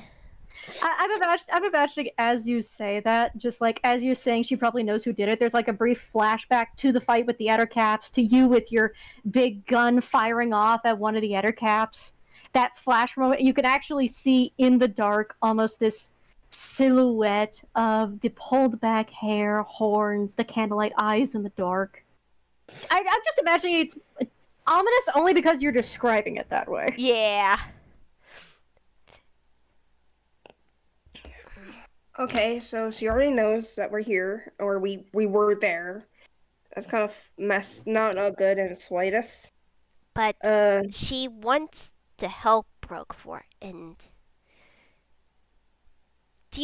how do you know? You say hunters seek them out. Can they seek them out through their dreams, since they have such a big dream connection? Roll me Arcana. Okay. I have no idea. Come on. You can do it. Bow Tyke. Give me the good roll. Come on, you can do this. I have so many questions. Give me the good roll. Come on. Bow Tyke deserves a good roll. Come on. Yes, let me see. Arcana +1. +1. Come on. Come on, girl. Oh. I do not know. I'm giving you one more. You get one chance. Okay. If I don't get it, I have a really funny line for this. Oh. I don't know. Maybe like hags, like dusk hags have some kind of like job fair where they get hired on. For the audience, if you're wondering, the first roll was 5 + 1. The second one was a nat 1. Mad Lad sort of just nods like, I'm not probably not, but at the same time, I thank you for trying to at least answering my questions. It's only fair that I will try to answer many questions that you have. What do you? I will. Sorry. Yeah. Can I ask a question though? Yeah. Does anyone know like the name of that thing you use to find help or something? It's like I want to say a line so bad that maybe you find hags to tell your future on, and I forgot the name of the website. Let's try not to actually make a website joke here. Yeah. Okay. Mostly because we don't want to run under fire of any actual websites. But I will say I forgot Swiper could make the Arcana check. Wait a minute. Hold up. Swiper. Yeah. I forgot Swiper could make one because Swiper's probably just been loving the dirt so far, and also getting some slightly bad reminders like, oh joy, someone else is also being puppeteered around. Not fond of that. Wait, what about puppeteering? Is he talking about? Yeah, nothing. I talk about Swiper maybe seeing similarities from his old situation. Oh man, okay. Swiper's But just kind of Arcana check. And I need a minute because like I've been like saying like I've been like not been like in character with Swiper yet. It's kind of like Yeah, you're fine. Go ahead, take your time. I have no idea. Seriously, I don't know where hags like get hired on. What? You're not the only one here that knows Arcana. You know that, right? Well, you can butt into the conversation anytime. We're not stopping you. Do you know where hags get like their jobs from? Like, do you know like is there like seriously? I want to know if there's like some kind of like I want to know the process. Okay. Let me. Also, if you would like me to, I switched over voice changers. If you would like me to, I can speak for Swiper. Oh my god, thank you. My brain is not working. No, you're good. Go ahead and roll you're it. fine. Do you want to roll your Arcana, or do you want me to roll it for you? You can roll it. Let me turn the mix off real quick. The mix is on. Oops. Sorry. I'm just thinking of like. Okay. Come on, Swiper. Reach into that old man brain of yours and pull out like the info. He He looks at you for a good second. But, so you want me to make the roll then? Yes. Okay, let me roll for his modifier first. She really just said, okay, boomer to him. Tell us what the answer is. Yes.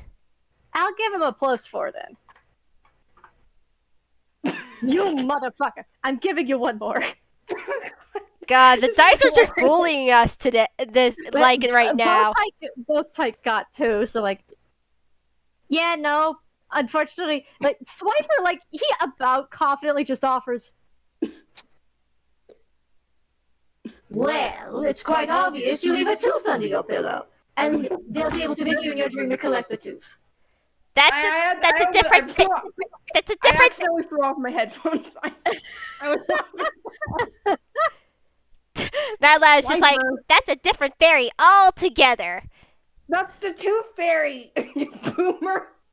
Well, I can't think of a correct one with you snapping down my neck like that. Okay, I'm sorry. Besides, it sounds similar enough. Look, if you could try and summon a tooth fairy with a tooth, you could probably think of something else to summon a dust hag. I don't know what, but it's probably a similar rule, right? Well, You said yourself, other people seek them out, so there's a method to seeking them out. It's just a matter of where to look. I just don't know where to look. Yeah, it's just like, he doesn't know where to look. Mad Lad sighs. Hold up. Can I try again? Thinking. Oh, wait, yeah, we had too many chances. You're right. Sorry. No, it's more like, I mean, we could try. Want it to be funny. The dice want it to be funny. The dice does want to be funny. It's just funny. It keeps giving the low rolls at once, but let's let the dice be. I gave you plenty. I gave you 2 chances, and I gave him 2 chances. That's enough. Yeah, unfortunately. Right. I'm sorry. Mad Lad sighs. I will make one roll while you talk. Is there a library in Egan? Maybe we can look it up. Possibly. There's a library in Ollie's house. Yeah, possibly. I know there's one in Ollie's. We gotta be careful about this. And we gotta, you can't tell Roguefort that you know any of this. This has to be a secret between us. Yeah, that's a good idea. I know. What's this about secrets? That lad just hits his head on top of the head of the tree stump. Yeah, you just bonk your head on top of the little fox den, and when you turn around, Roguefort has bent down and is looking inside of your little den. Mad Lad is gonna, I'm not even gonna say, I know exactly what's gonna do. Mad Lad's gonna push his muddy hands out to Roguefort. It's like, this is Secret Kid Clubhouse! This is secret! Eddie, get out of here! Roll me deception with advantage.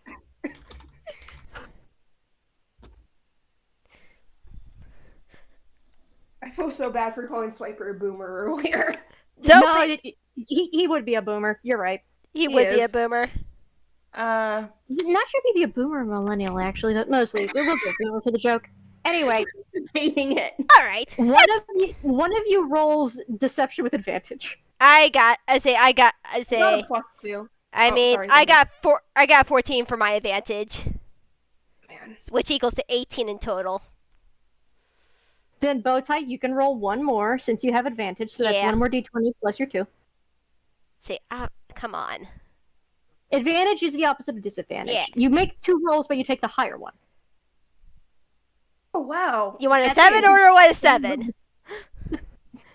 Okay, so Mad Lad, you do that on such instinct, he backs up and goes, apologies. I did not think a children's club would meet out in such heavy weather, but that is my mistake.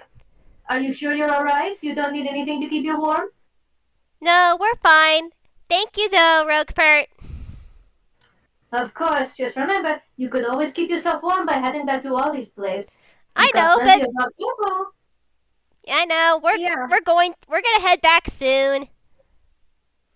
Yep. He nods and heads off. Though that does give you the thought. Before you head back to the treehouse, his house isn't far. if you wanted to, you could either go to the treehouse or go to Ollie's mansion first and search the library. You know, Matt. Ollie. Yeah, Mad Lad gets that thought too. Probably he's like, let's go to Ollie's. All right. I haven't met him yet, actually, so that should be cool. Leave. Small child has been sitting in the treehouse for several months. Has Ollie's not met the leader of the organization they're working with. Ollie's not. Say Mad Lad's like smiles. Ollie's really nice. You would like him. And say I first met him when he taught a class with Scammery. Scammery. Scammery. Wait.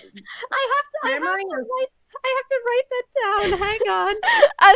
Mad Lad can't say his name correctly. That is now a quirk that has just happened because of my misstep. Scammery? Like, who's that? He's an older owl professor. And it's not Scammery, it's like Scrammer. It's Scram. It's SCR am something. I can't say his name correctly. You hear Roguefort in the distance before another clap of thunder go, Scrannery. Scrannery. Think of it like cranberry. Okay. Man, And then he disappears. I probably won't remember that later, but let's get going. Come on. all right. Off we Now, go. when you head to the mansion, I'm going to tell you, you will each only get one investigation check. No second chances here. Fair enough. That's fair. So, you head to the mansion, and you do find it's unlocked. Presumably because, it's still daylight hours, and people are still going to and from.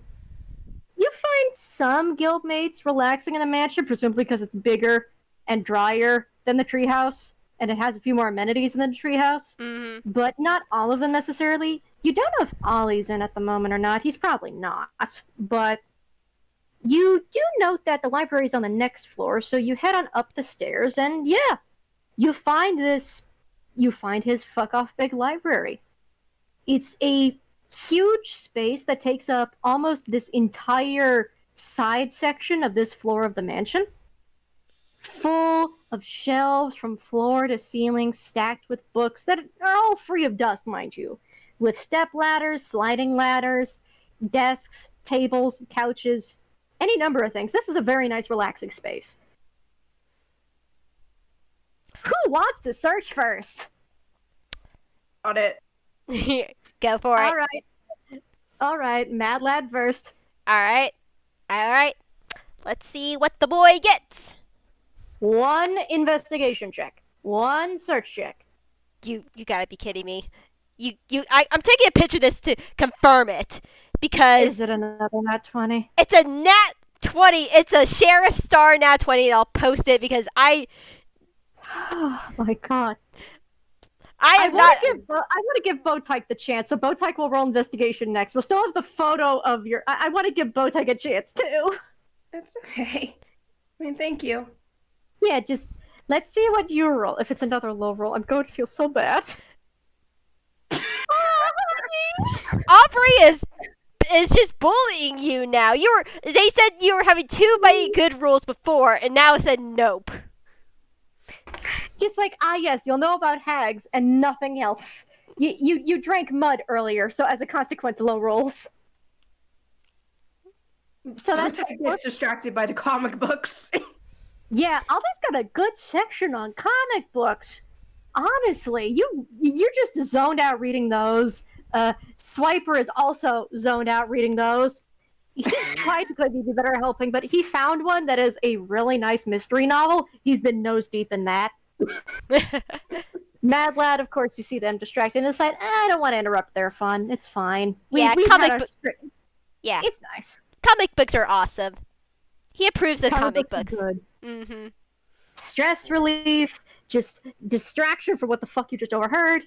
Mm-hmm. And, of course, you think this is all these libraries, so he's going to keep it well organized. And you've been to libraries before. So if he's keeping it organized like other libraries, it's probably by the same Dewey Decimal System. Mm-hmm. So if you follow the Dewey Decimal System and you try to find the non-fiction section try to find sections on magical history and creatures, you eventually do find a book It's a cautionary tale on avoiding dealing with hags. Though it also does tell the story of deals made with hags in the past. It's essentially a hag storybook, framed in a manner of a historical cautionary tale of, yes, some good things happened, but they always came with I can't cost. hear anything. Are you still talking, Mikey? Huh? What the heck happened? Can you? Okay, here so we go. I'm back. All right, cool. All right. All right. I was gonna say because like Winona can still hear me. Yeah. But okay, I accidentally unplugged my speaker. It was by accident. That's why. it's okay. So you sort of flip through the book, and first thing is there's a lot of different types of hags. There are so many different options for the other ones. You Yeah. at least know one, but like you don't know what the other two are. The likelihood is they're not pleasant. None Yeah. of the hags in here are fucking pleasant. Yeah, like he knows of like the three sort of he knows the green hags, the night hags, and like the sea hags, of course. But he didn't realize there were so many other hags before he's like, dang. Yeah, you kind of go through this because this goes through stories alphabetically. The first up being the Annis hag, which the illustration you immediately flip past because ew, disgusting.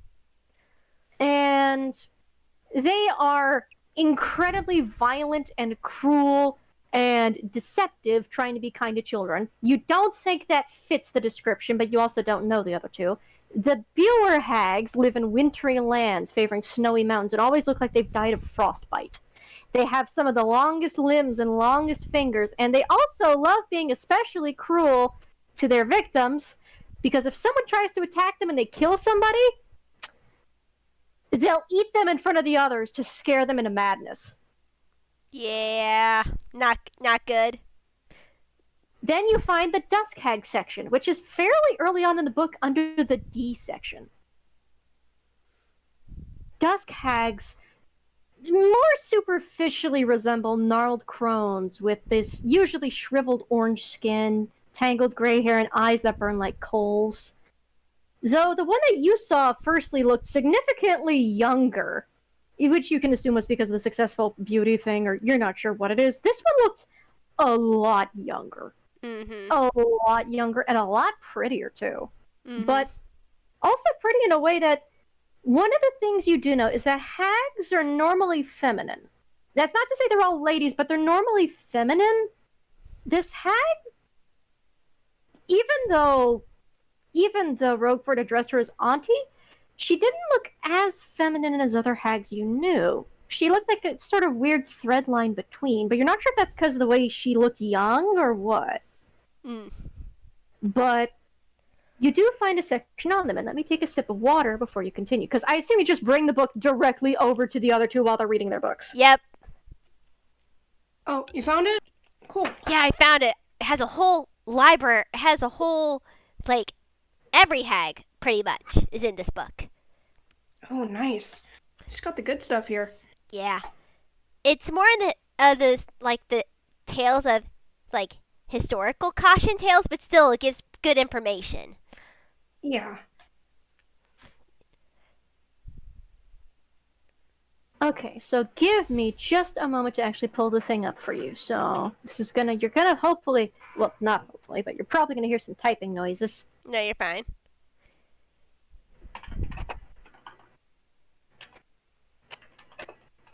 Oh, by the way, Swiper, did you find out who did the murder yet in that book? And because I don't have to click Roguefort's voice, let me switch back over to my boy. No, not yet. Again, these books take a while. You gotta be patient reading them. All right. That's why I don't read mystery novels. It takes too long. And it's always the butler. It's not always the butler. You've read, what, 2 books and it's been the butler. You've played Clue and it's been the butler. You need to expand your horizons. I'll lend you the book when I'm done. But that's if we get it out of here. Which I doubt. We can find it somewhere else. Okay, Dad. Sheesh. And give me just a moment. Give me just a moment. Okay, Dad.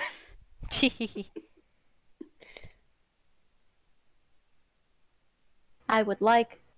Okay, so... I'm just gonna... Give me a minute. I'm trying to find my resource here.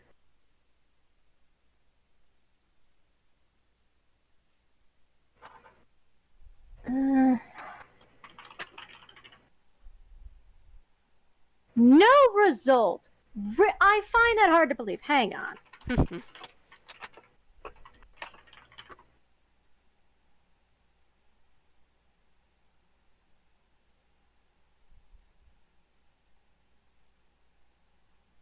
So the first thing that you note is normally night hags are not easy to contact, in that they're not usually found taking residence in material planes and even are more rarely found in the Feywild. Mostly because they come from, well, naturally made hags, not the forcibly turned hags, usually come from the Grey Waste of Hades, home of the demons. Mm-hmm. At least in real kind standards. Yeah. So, usually, communication with them by proxy involves a summoning similar to that of a demon or devil. Mm. Now, you could try and just rationalize or even randomly guess what her name is to try and summon her, but that feels like a bit of a stretch, and you Yeah. think it's too soon for that. But you do know that there are sometimes demons and devils that communicate by means of dreams or granting others nightmares. Ooh. So you think maybe the ritual for communicating with her might be similar to that. Mm-hmm. But she's clearly not in Hades. She's clearly not in the Great Waste. She is clearly in Provision with the other two. So you don't need to think on that. But then if you don't need to think on that, how do you contact her? A Fae with fiendish origins sitting in the Feywild. And allow me to pull it up real quick. I'm just laughing because in my head I'm like, let's just go ask Bell, he's a devil. Yeah. You could, yeah, actually. You don't even need to keep reading. You're just like, hey, can we ask? But then that involved adding someone else, and this is like, there has to be a limit somewhere. I have Bell. No, Yeah. I have Bell. You could just say he's in the mansion somewhere. Literally, you could just go talk to him. I know, but Mad Lad's just like, then he's gonna ask, why do you need to contact a hag, and then that's gonna lead to a whole different other thing. You don't know if he'll ask or not. Hey, we can just say that we're like trying to, I don't know, maybe I'm trying to brush up on my like my magical knowledge since I don't know as much about hags as I thought I knew. Possibly. But let's keep reading and see what else it says. Yeah. And by that I mean give me a chance to fucking look it up, because I had a resource on this. Where the fuck did it go? I feel that. You guys think like Bow Tyke's been being a little too mean to Swiper lately? Nah, it's good. Yeah.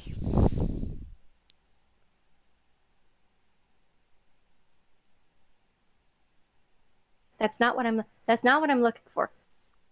That's not what I'm looking for. That's not what I'm looking for. I would like not to... No. Here we go.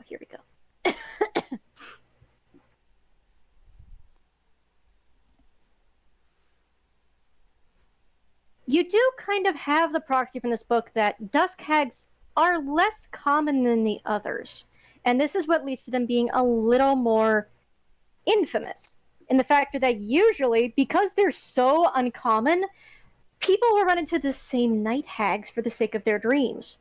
Meaning the journey that one man takes to see a dusk hag might be the same as another, just under a different circumstance, or even given a different name in a story. And you do kind of know that there is a theme involving some people seeking out dusk hags in this book. A few of the very old stories differ, but some of the more recent ones you note, at least from what you vaguely know of book authors, actually does have a specific method for contacting this dusk hag. And it's shared between 4 of the different stories. It's a very specific path taken at night at the crossroads at the stroke of midnight. You need to carry specific ingredients with you that promote sleep and sleepwalking, as well as lucid dreaming. And you need to follow the directions exactly. Otherwise, you could either get lost or find something worse. But as a dusk hag, being the thread between Fae and Fiend, the crossroad is the best bet. Late at night, at the hour that you would be sleeping. It shouldn't be too difficult to find appropriate ingredients to add to help out sleep. I mean, there's lavender, there's bergamot, there's any number of ingredients. You know sleep aids. And they must be bound up into an appropriate potpourri, so to speak, a satchel full of these scents. You mean a potpourri? Potpourri. If I have a question. Yeah. If we if we took melon gummies, can we use those too? You know what? Yeah, sure. Again, these are older stories, so modern problems require modern solutions. Yes. Melanin gummies can indeed work. So, if you make a potpourri, is that right? Potpourri. Potpourri. It's okay. And you head to a crossroad, specifically right at you head at a crossroad late at night, and wait to follow the path at precisely the stroke of midnight. Following it exactly with no wrong steps, there is a chance you can seek her out. Of course, you don't know if it's the exact same dusk hag or not, but most of the stories seem to share this method, and they don't say the dusk hag's name. They just claim her as a dusk hag. Of course, they never say the hag's names, which is probably for good reason, but you kind of hope it's the same method that would contact her. But the question is, do you want to? Because you could try it, but... Yeah. You did. Okay, hear me out. Because we have the information now on how to contact her. If we want answers on why the heck she's what she's planning, we can just go ask her. Or maybe we can fight the information out of her. I don't know, but probably okay, not. That would be a bad No, idea. I say as much as I hate to say it, she is. I don't want to fight her. That wouldn't be smart when she's shown to be sympathetic, at least, to Roguefort's situation. We don't want to. We don't want to do that, but at the same time, we don't know what these new cookie people are going to be like. We could also possibly get information off them too by proxy, or at least I could. I'm basically Roguefort's apprentice, and you could get the name of the hag off of them, so you know. Yeah, that too. I could also get the name off of the hag. I know that she's known by Auntie Bella by there, but there could be a true name to it. But that's going to take time. I guess the question is, do we wait for these new cookie people to show up and try to get them information out of them, or do we just go for her and ask her? I think that and he sits on this for a while.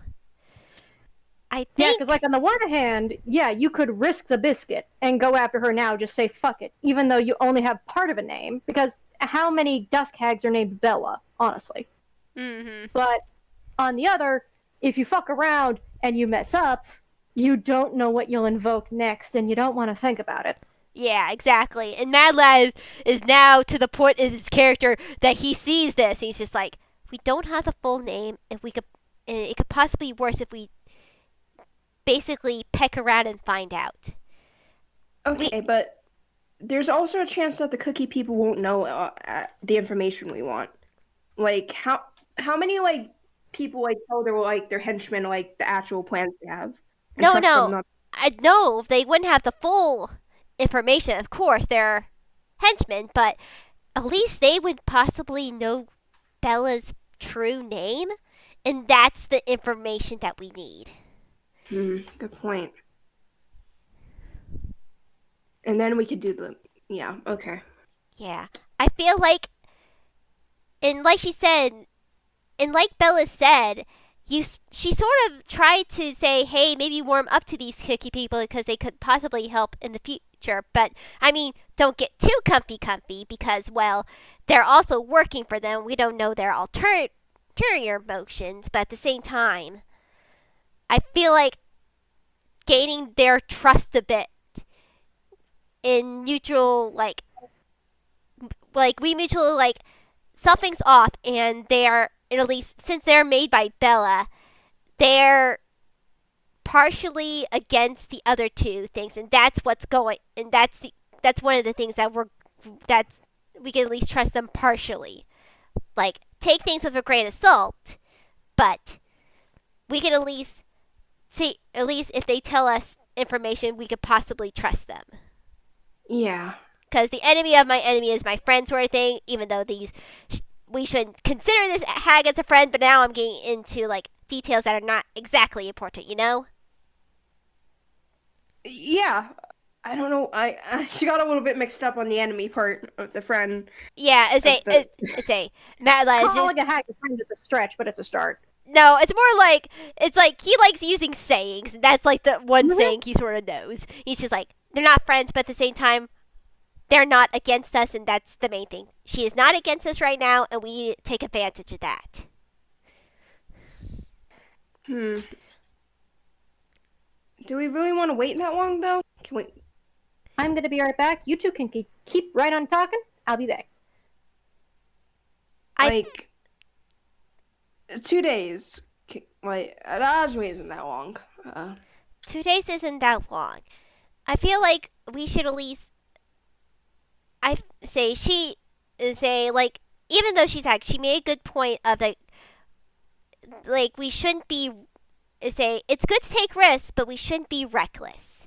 And with only knowing half the information, literally half with the name, it could possibly be reckless trying to do this without knowing the full name and accidentally summoning something that we don't wanna, or at least I don't wanna, because I mean, I'm not very sure if we could do it together, but at the same time, I also don't want to do this alone, but, you know? Yeah. You know, now that I'm thinking about it, do you think, like, let's just say Bella is her real name or something?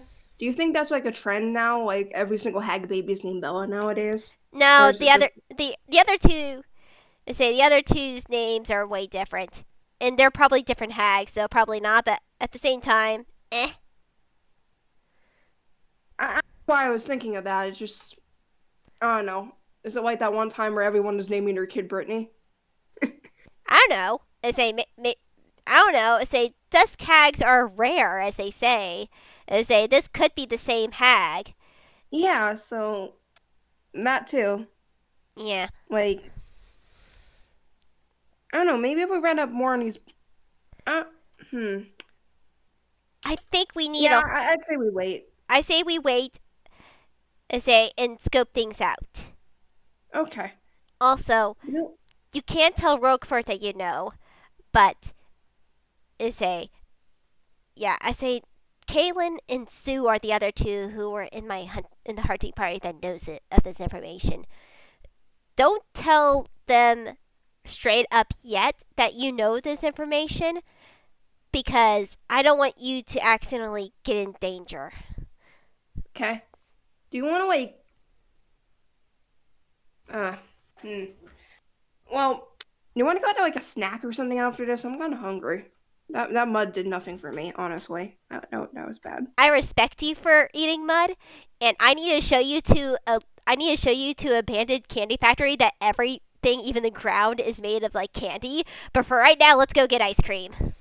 Oh, heck yeah! Oh, so, yeah, definitely show me that, because that sounds awesome. Trust me, Billy Bonka's may be closed down, but it's a sight to see. They did not clean up anything. Candy they have a whole candy forest, kind of.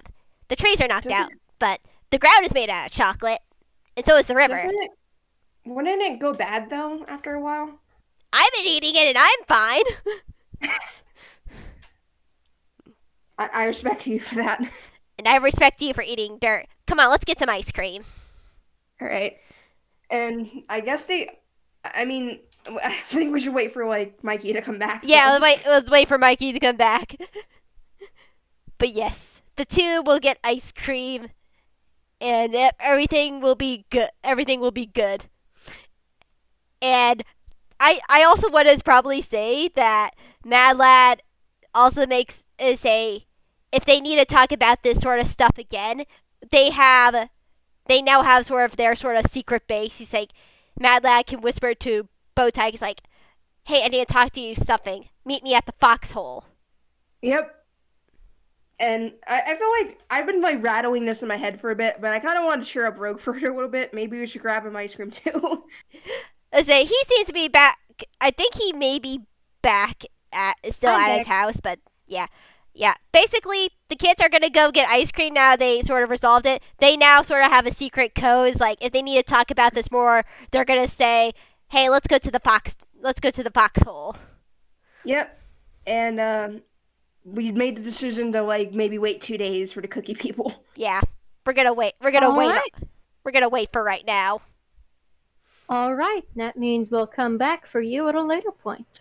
For now, I'm going to roll a stealth check. Not one you guys have to worry about. Just one more real quick. Where the fuck is it? Well, 2 stealth checks actually. So +4 for you.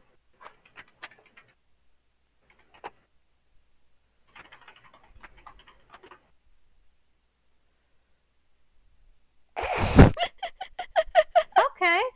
Never mind. That one might slightly concern you. We'll get back to that in a minute. Yeah, since Bad Lad's passive perception is 16. Yeah, that's an 8. That's an 8. So you get a +7 to stealth. So we'll roll for you. You mother.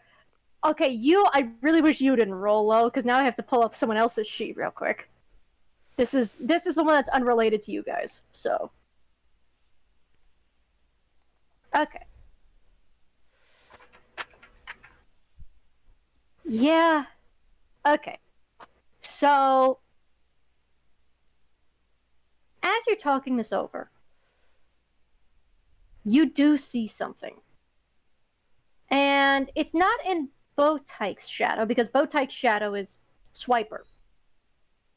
It's in yours. You notice it out of the corner of your eye.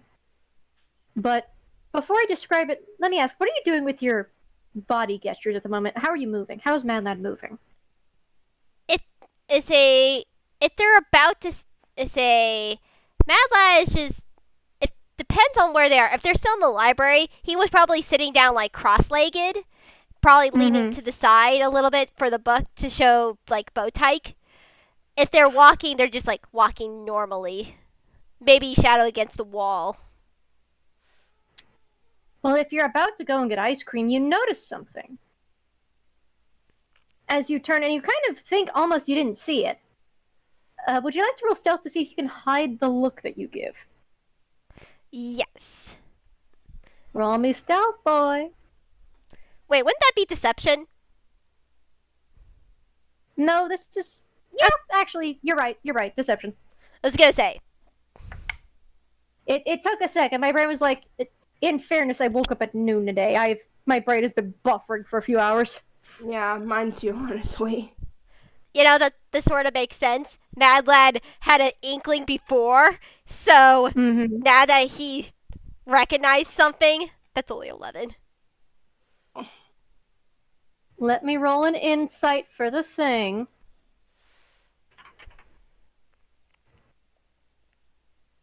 What's your insight? Insight's wisdom, right? Yes. That's a flat 0 then. Yes, wisdom. Just want to double check. Doesn't notice? Your shadow is walking out of rhythm with you. The steps aren't landing at the right time. Do you think maybe Bow Tyke would notice since she's like an expert on people being in people's shadows? Roll me perception. Roll me perception. Listen. Yeah. Actually, your passive perception's 13. You'd see it too. You don't even need to roll it. Really?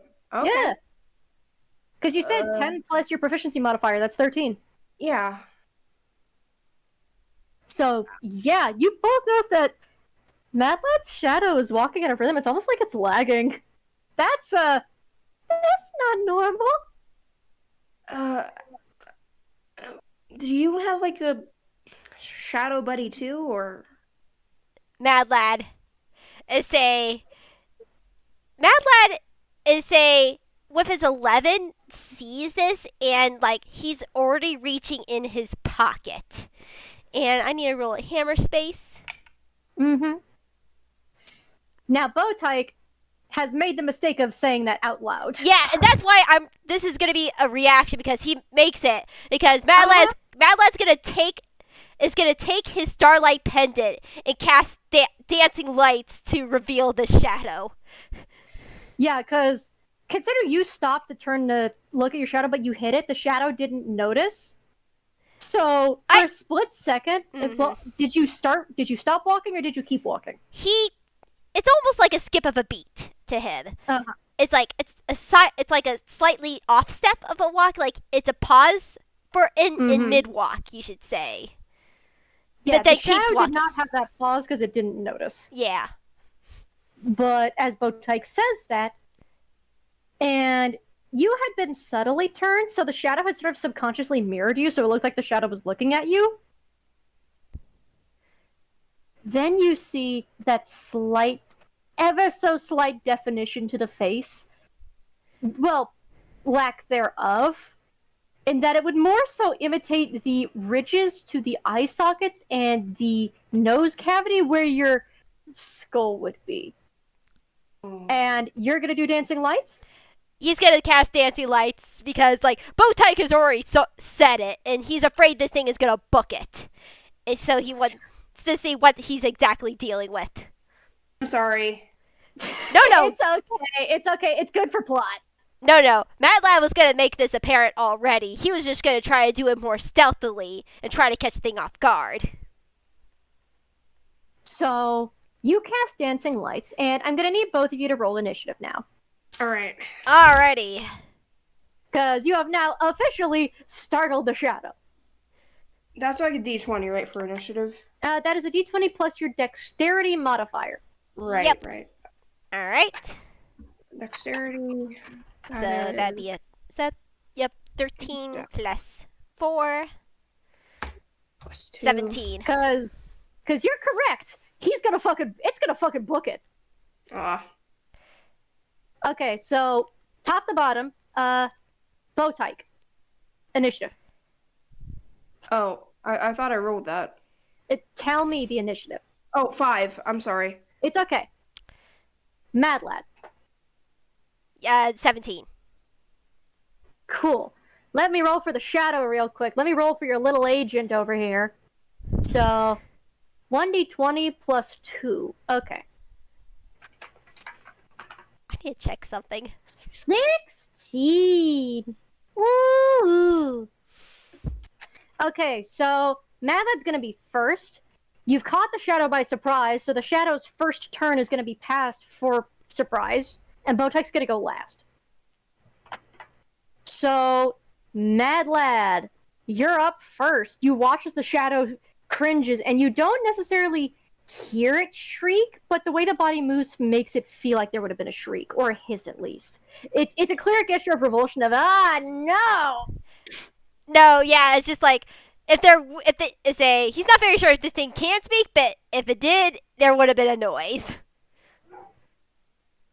And I need to check another thing. So I need to check 2 things. 1 second.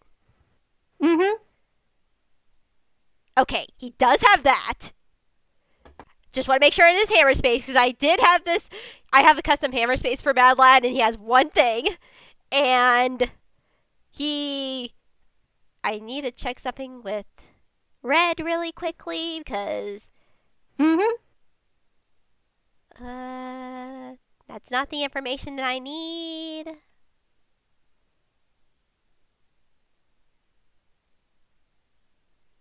Come on. I know it's some here. I need to... Take your time. No, it's just like... I need to know what specific draconic essences he can actually do. I think like me being tired is showing, and this like how I'm acting in this FPS. Okay, it says draconic. Yeah, it says draconic essence. So I'm guessing all the dragon types. So he's gonna say Mad Lad is gonna summon his companion as Radiant. Great, good, fantastic. However, he uses this as a bonus. No, it actually says right down here. Gosh dang! I just skewed past of it. Of course I did. He's gonna go with. He's then good. It's just the basic sort of types. He's gonna go with cold. All right. He's gonna go with cold, and basically he's gonna summon red right behind the shadow so he can't escape. The shadow's on the wall. Summoning it behind it would be clipping red into the wall. Ah, I thought it was on. Yeah, because we did say it was on the wall. Okay. Red is gonna be like sandwiching the shadow because like Mad's gonna be one side, like it can't go one side of the wall. And red is gonna be on the other side, so it tries to go on the other way down the hallway. They would both be there. That's what I'm trying to say. Mm-hmm. And Mad Lad needs to roll a hammer space because he's gonna try something. Oh, hang on a minute. Let me mute real quick. Hang on.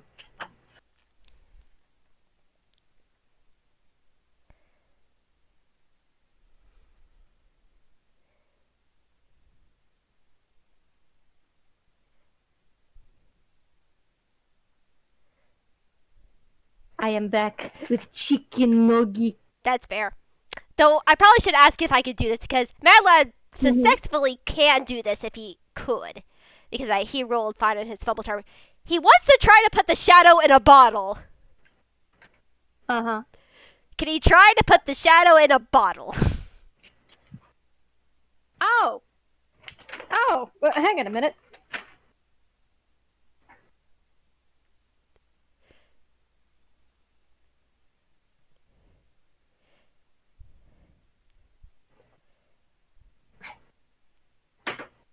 Do you have a bottle? Because like He does have a bottle because of his hammer space.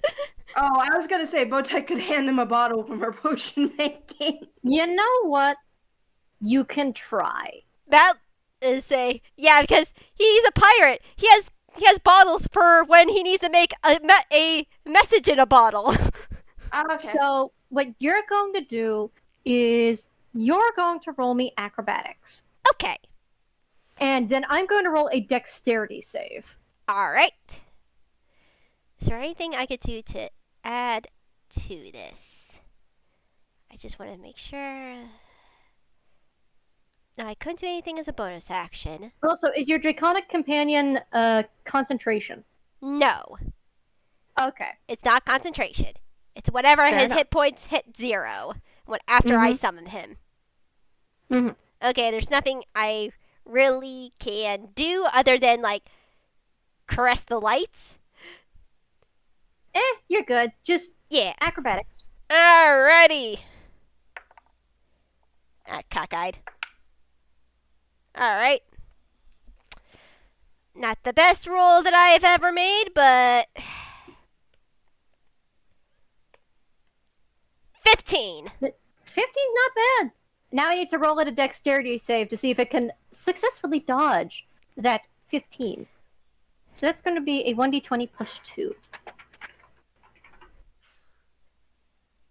So there's a moment that you see the shadow that once looked like yours.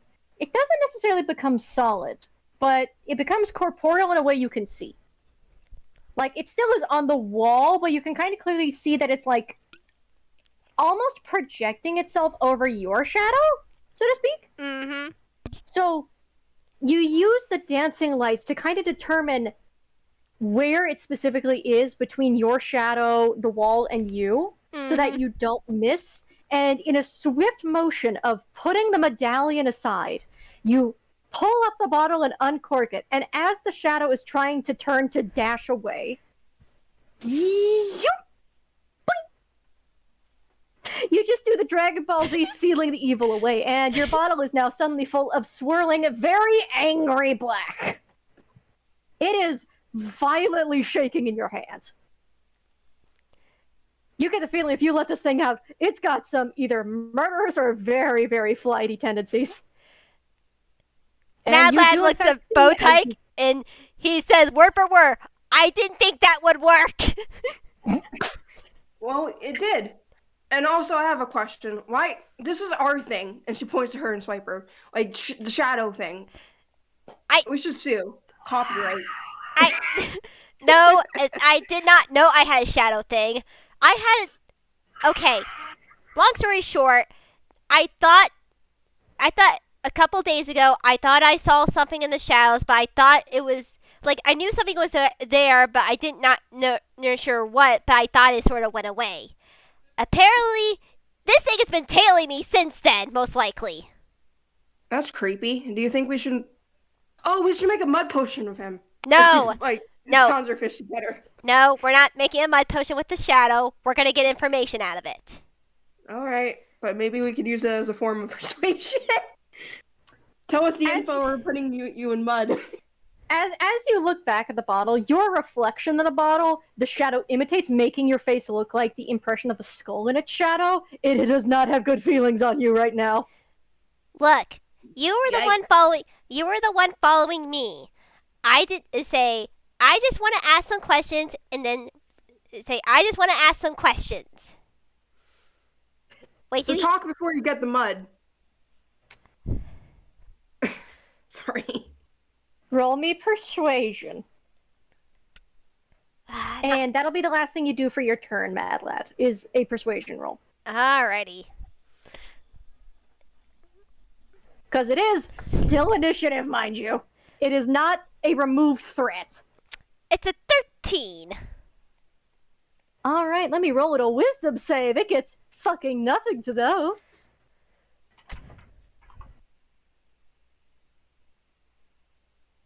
The skull opens up, though you don't see there's an actual jaw or mouth to it, and it slams against the jar, and I need you to roll me a sleight of hand check to make sure you can keep a hold of the bottle. All right.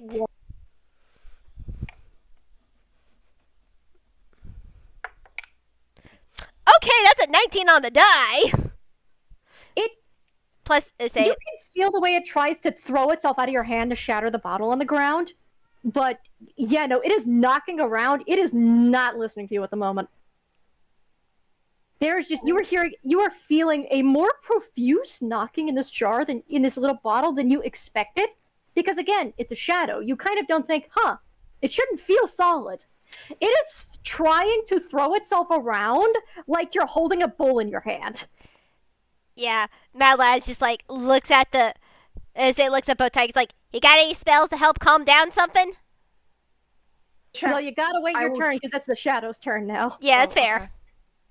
So, the shadow is going to try and make a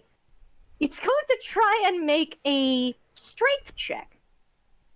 And if it's high enough, you need to make contesting athletics. Yeah. Or another sleight of hand save. Yeah. I don't think you need to roll to see whether you beat an 8 or not. Yeah. I mean, I'll still do it. You know what? Go for it. Let's see if you 12 fail. It's a 12 on the die. Yeah, no. It sort of ding ding ding ding ding funk funk. It sounds more solid than you think, but you know it's not. And it is changing shapes in there. You do not think the jar is happy with you at the moment. Anyway, Bow Tyke, your turn. I don't think I have any useful spells. I have like slow, but that slows everything and not just the one thing you want to slow down. So that wouldn't work. I don't think, if this thing isn't really intelligent enough, like, I don't know, something you said made me think that, but if I'm wrong on that, I don't think Tasha's hideous laughter is going to work. I don't know what making it laugh would do. Maybe get laughed so hard. Now, hang on a minute. What is the intelligence score limit for Tasha's hideous laughter? Oh, okay. What is the limit for it? Let me look, actually.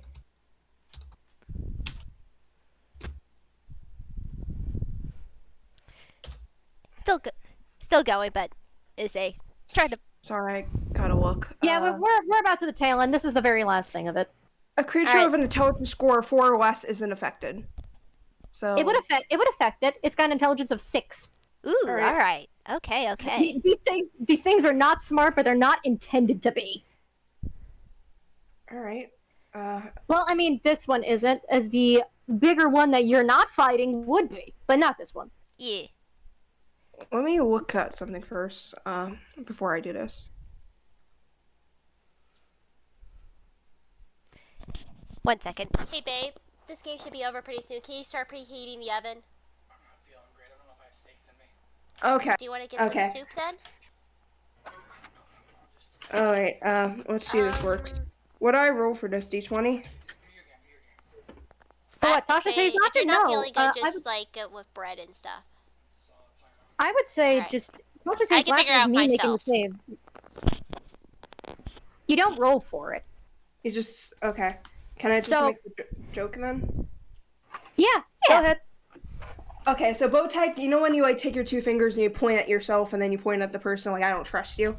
Mm-hmm. Look, Mister, I'm not really trusting your vibes. You're acting pretty shady. Okay, tell me what save I need to make. Save. Shit. Tasha's hideous laughter is a saving throw. Okay. So against your spell save DC. My spell DC. Okay. Let me look at that. And yeah, this is, by the way, the very last. The shadow was the last thing for the FPS, so you know. That's fair. So Alright. spell save DC is 12. Okay, DC is 12, so it needs to be to 12. What save do I make? Make a.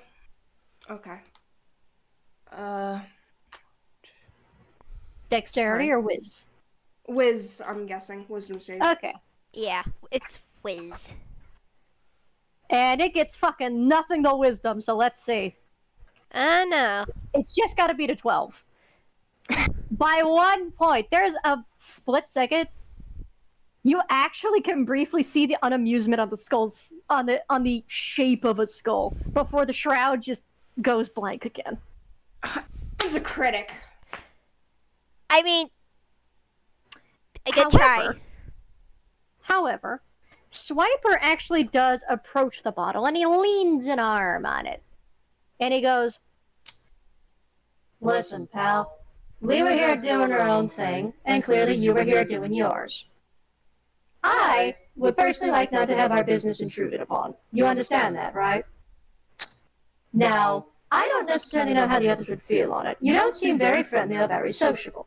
But considering the fact that you don't seem to be the same type of shadow that I am, I'm not so certain anyone would miss you if you were to disappear, would they? So, here's what you're going to do.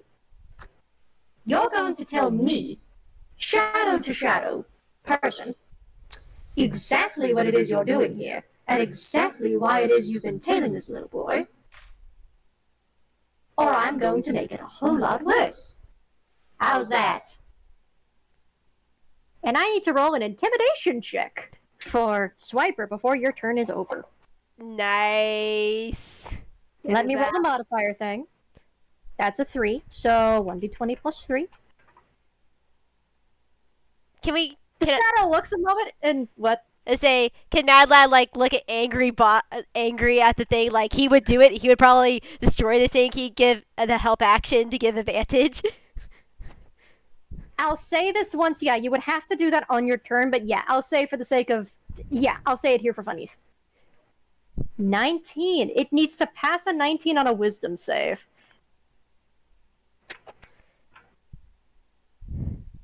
There's like this stare down for a minute with Swiper, who very clearly has a shadow face and probably was at one point not a shadow. And this shadow thing, this detached shadow, as it were, who may have been attached to a humanoid at one point, but no longer is. And I need to actually make a roll real quick.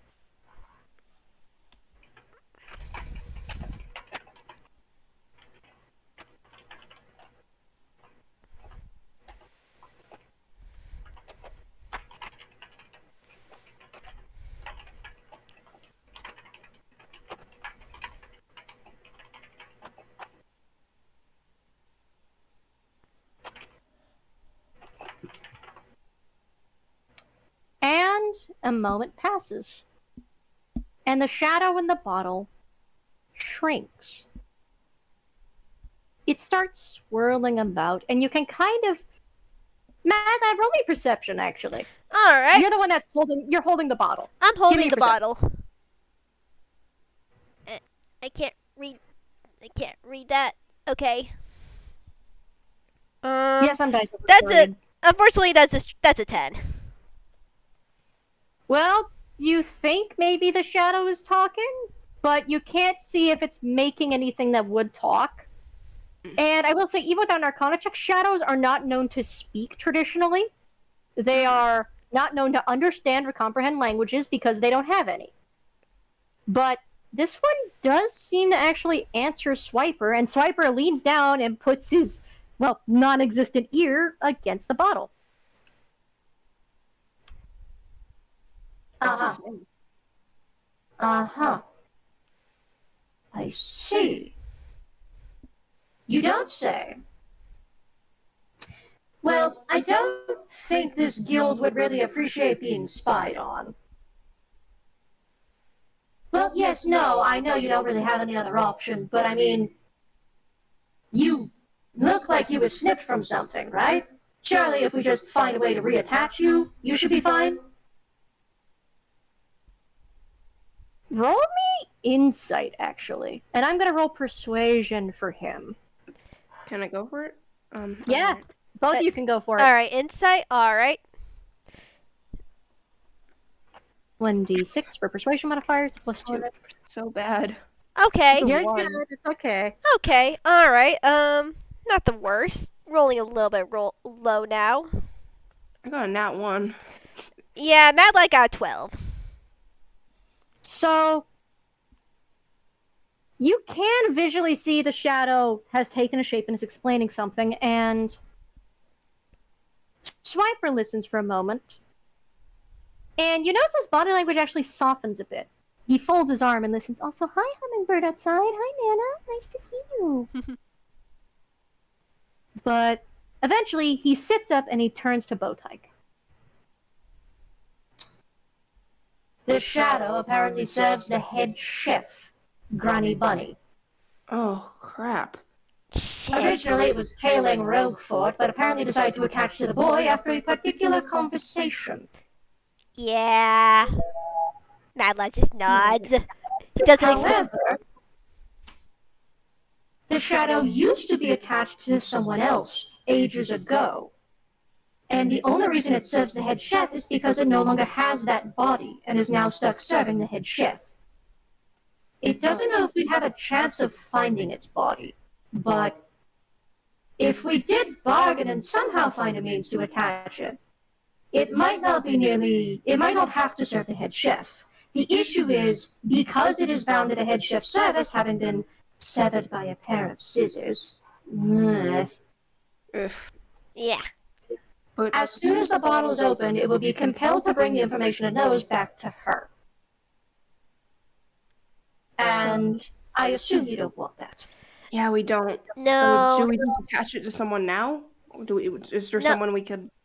I mean. No, it doesn't want attached to anyone else. Okay. It wants its body back. But the issue is it's been so long, it doesn't know if it still has one or not. Oh, okay, I see now. Yeah. This is the shadow of a child, like you. That's the only reason it blended in so well. Oh, shit. Ugh. Okay. And when you look at the jar, yeah, you can't see the shadow is taking almost the vague features of a young boy about your age, maybe a little older. Mad Lad sort of gets a more determined look. Okay. Alright. We're gonna help you out. We're gonna find a body, or your body, if we can. We'll find something that will work. We will do this. Yeah, and I guess sorry for the mud comment. That was a little rude. All right, we'll help you. Yeah. Well, for starters, little one, do you happen to remember what happened to your body? Anything at all? And I'm actually going to roll a memory check for the detached shadow.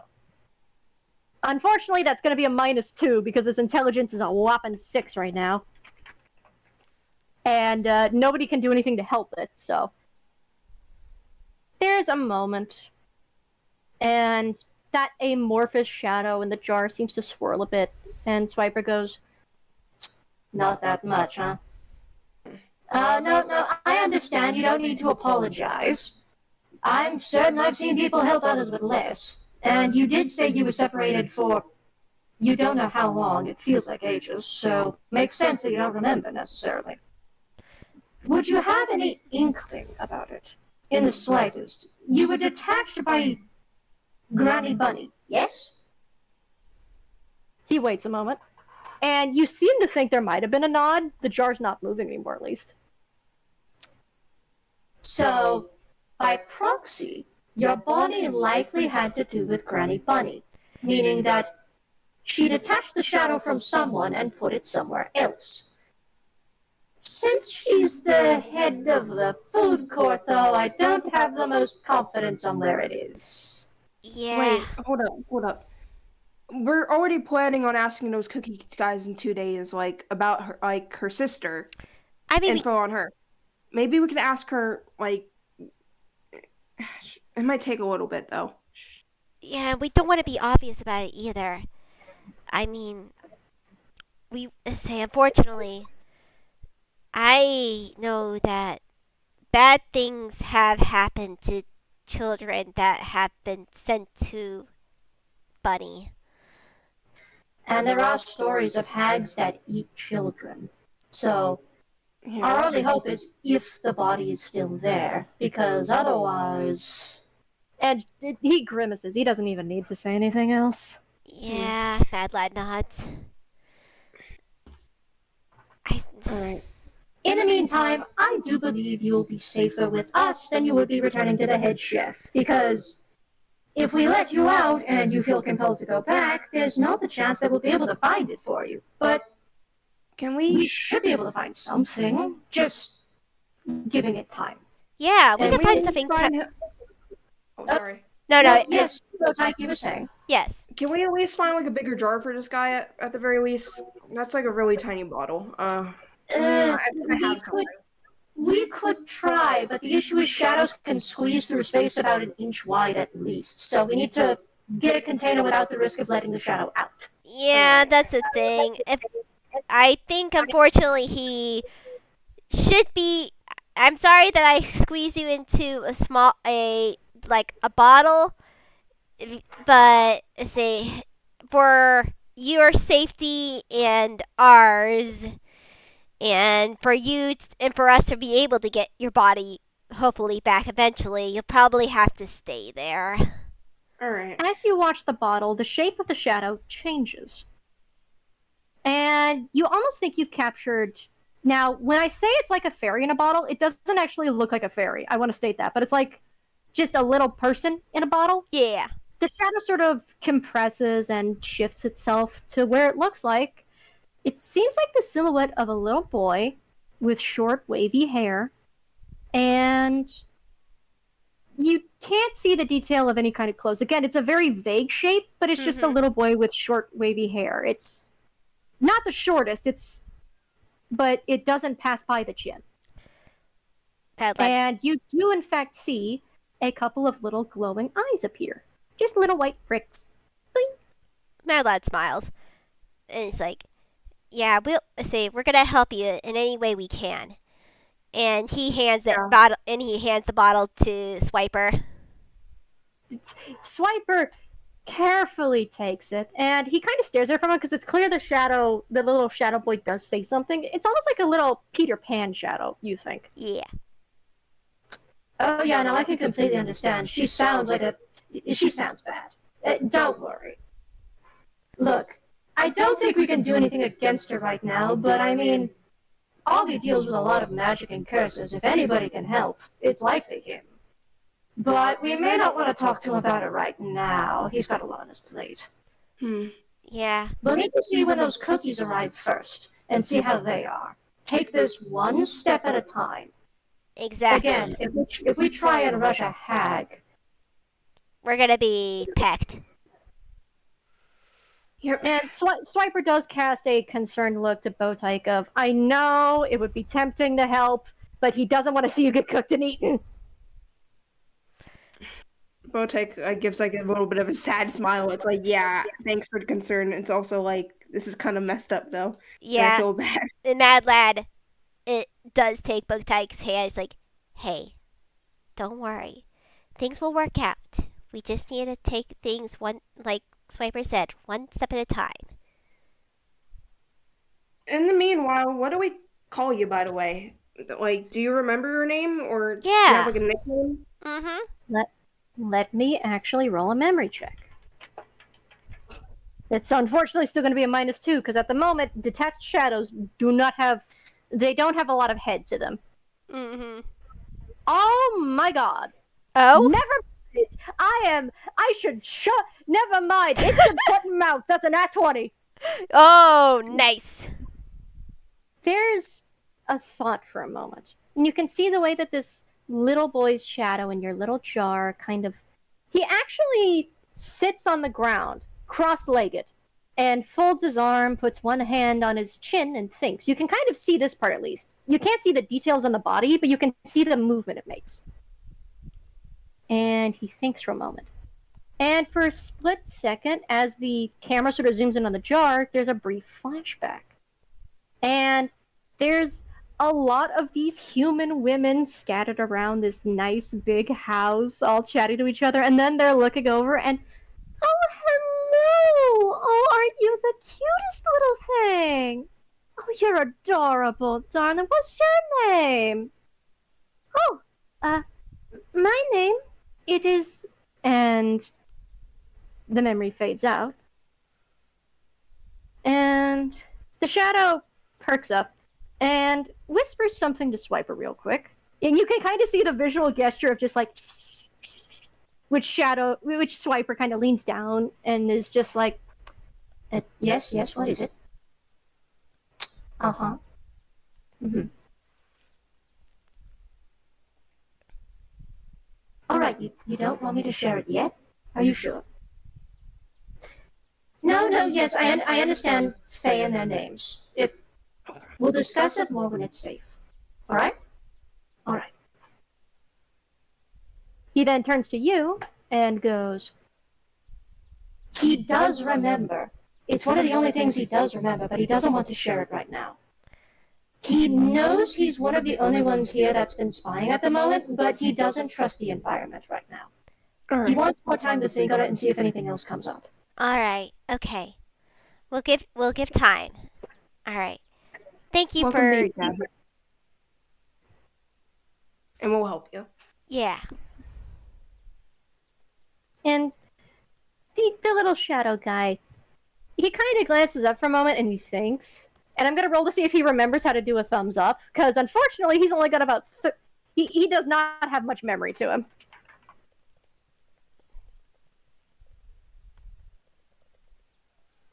Instead of giving a thumbs up, he gives you a little bow with the head. Like a little nod. And then just seats himself, and Swiper brings the bottled shadow over to you, Bow Tyke, since it was given to Swiper. And you can now add one bottled shadow child to your inventory. Oh, God. Okay. Shadow in a bottle. Shadow child in a bottle. Oh, that's a funky one to put. Yeah. Indeed. Swiper, as you're doing this, he only makes one last comment. It would make sense for a hag to send a child's shadow to tag along. After all, there are a lot of smaller figures here, and it would blend in very easily. But I just can't think of what would push someone to do that. I mean, it makes sense logically, but emotionally speaking, what is wrong with you, man? Well, not you, little guy.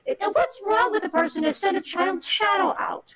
Come on. I mean, Unfortunately, you're not being made to dance on a stage. That's nice, but this isn't much better. I mean, Sorry about that. it's all right. Unfortunately, from what I know of, this could be some. I don't want to say just yet, but unfortunately, they have been known to do terrible stuff to children. Hmm. Then it's our best interest to make sure they don't hurt anymore. Indeed. Yeah. But for right now, ice cream? Ice cream! Ice cream! Let's go! Woo! Yeah. And I'll be sure to get you a little. I'll get you a little coat. How's that? And as you're putting the little shadow kid in a bottle away, he kind of looks up, and you can see the way his little white pinprick eyes kind of sparkle, and he nods profusely. Nice. And the three of you can't get ice cream immediately because it's absolutely pissing rain out. But there is ice cream in the house. There's ice cream in the mansion. There's ice cream in the treehouse. Or you can wait until the weather clears up to get some. I mean, But Mad Lab would assume he was just going straight into the place where he finds it at the mansion. Just to get it. Yeah, you just you managed to find where Ollie keeps his ice cream cones, so that way you can make cones at home. You managed to find a few different flavors, and at the end of the episode, you make yourself some cones. And Swiper, he does make a cone, but he makes it a little smaller, and you can kind of watch as he uses a little magic to sort of shrink it and then transport it into the jar, into the bottle. Mm-hmm. And though the bottle is now in your inventory, there is a little boy that is currently enjoying an ice cream cone for the first time in centuries. Aww. And Bow Tyke, the last thing you get is, because you have it on your person, you get the vague feeling of joy and a little bit of grief from that. Bow Tyke gives like a bit of a sad smile. And she kind of thinks for a second. I am really freaking lucky. Like, this is fucked up. And she looks up at Swiper and is like, you know what? Let me borrow that book later, if you're still up for it, when you're done. And she gives him a smile. Oh, thank you for reminding me! And he immediately zips up back to the library, grabs it, and zips back to you, so he can continue reading it. I still think it's the butler. Well, if it is, don't spoil me on it yet. Spoilers are the worst part of a mystery. And he waves a hand, and as this goes on, it zooms out of the mansion to the rain and the storm. Lightning flashes and the scene goes dark.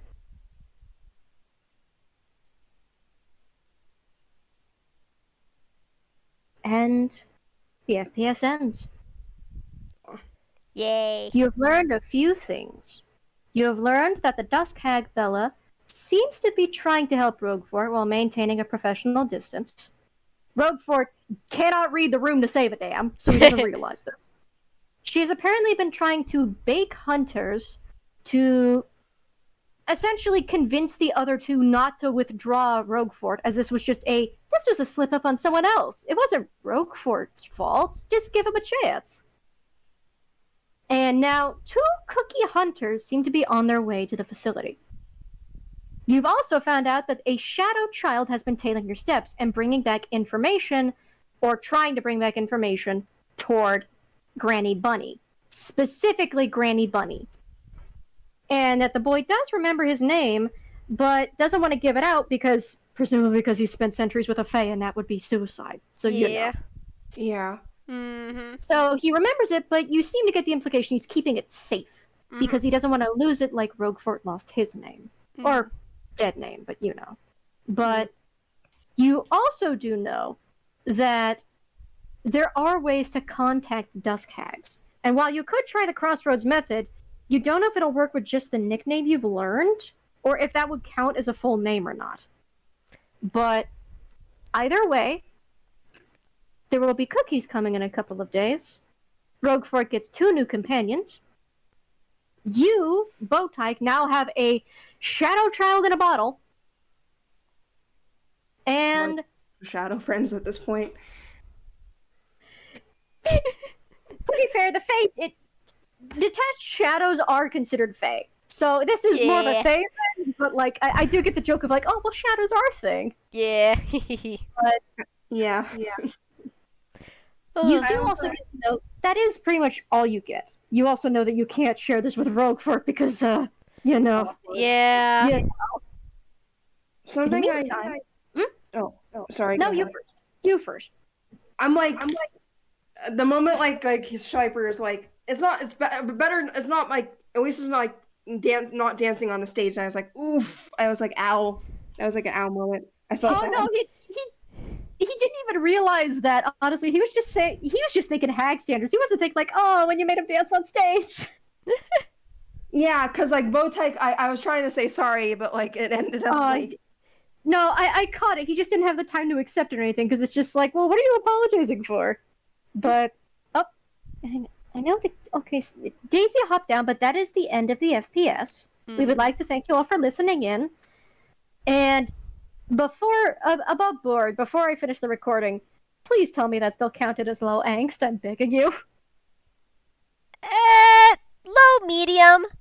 Low medium. Low medium. Low medium. It's good enough. Good enough. Yeah. So thank you all for listening.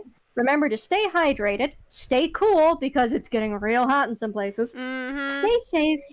And stay away from hags, because Jesus. Yeah. And don't make deals with hags. Hi, Daisy. I'll be with you in just a moment, baby. But get a good night's rest. Have your 3 meals, and we'll catch you next time. Say goodbye. Bye.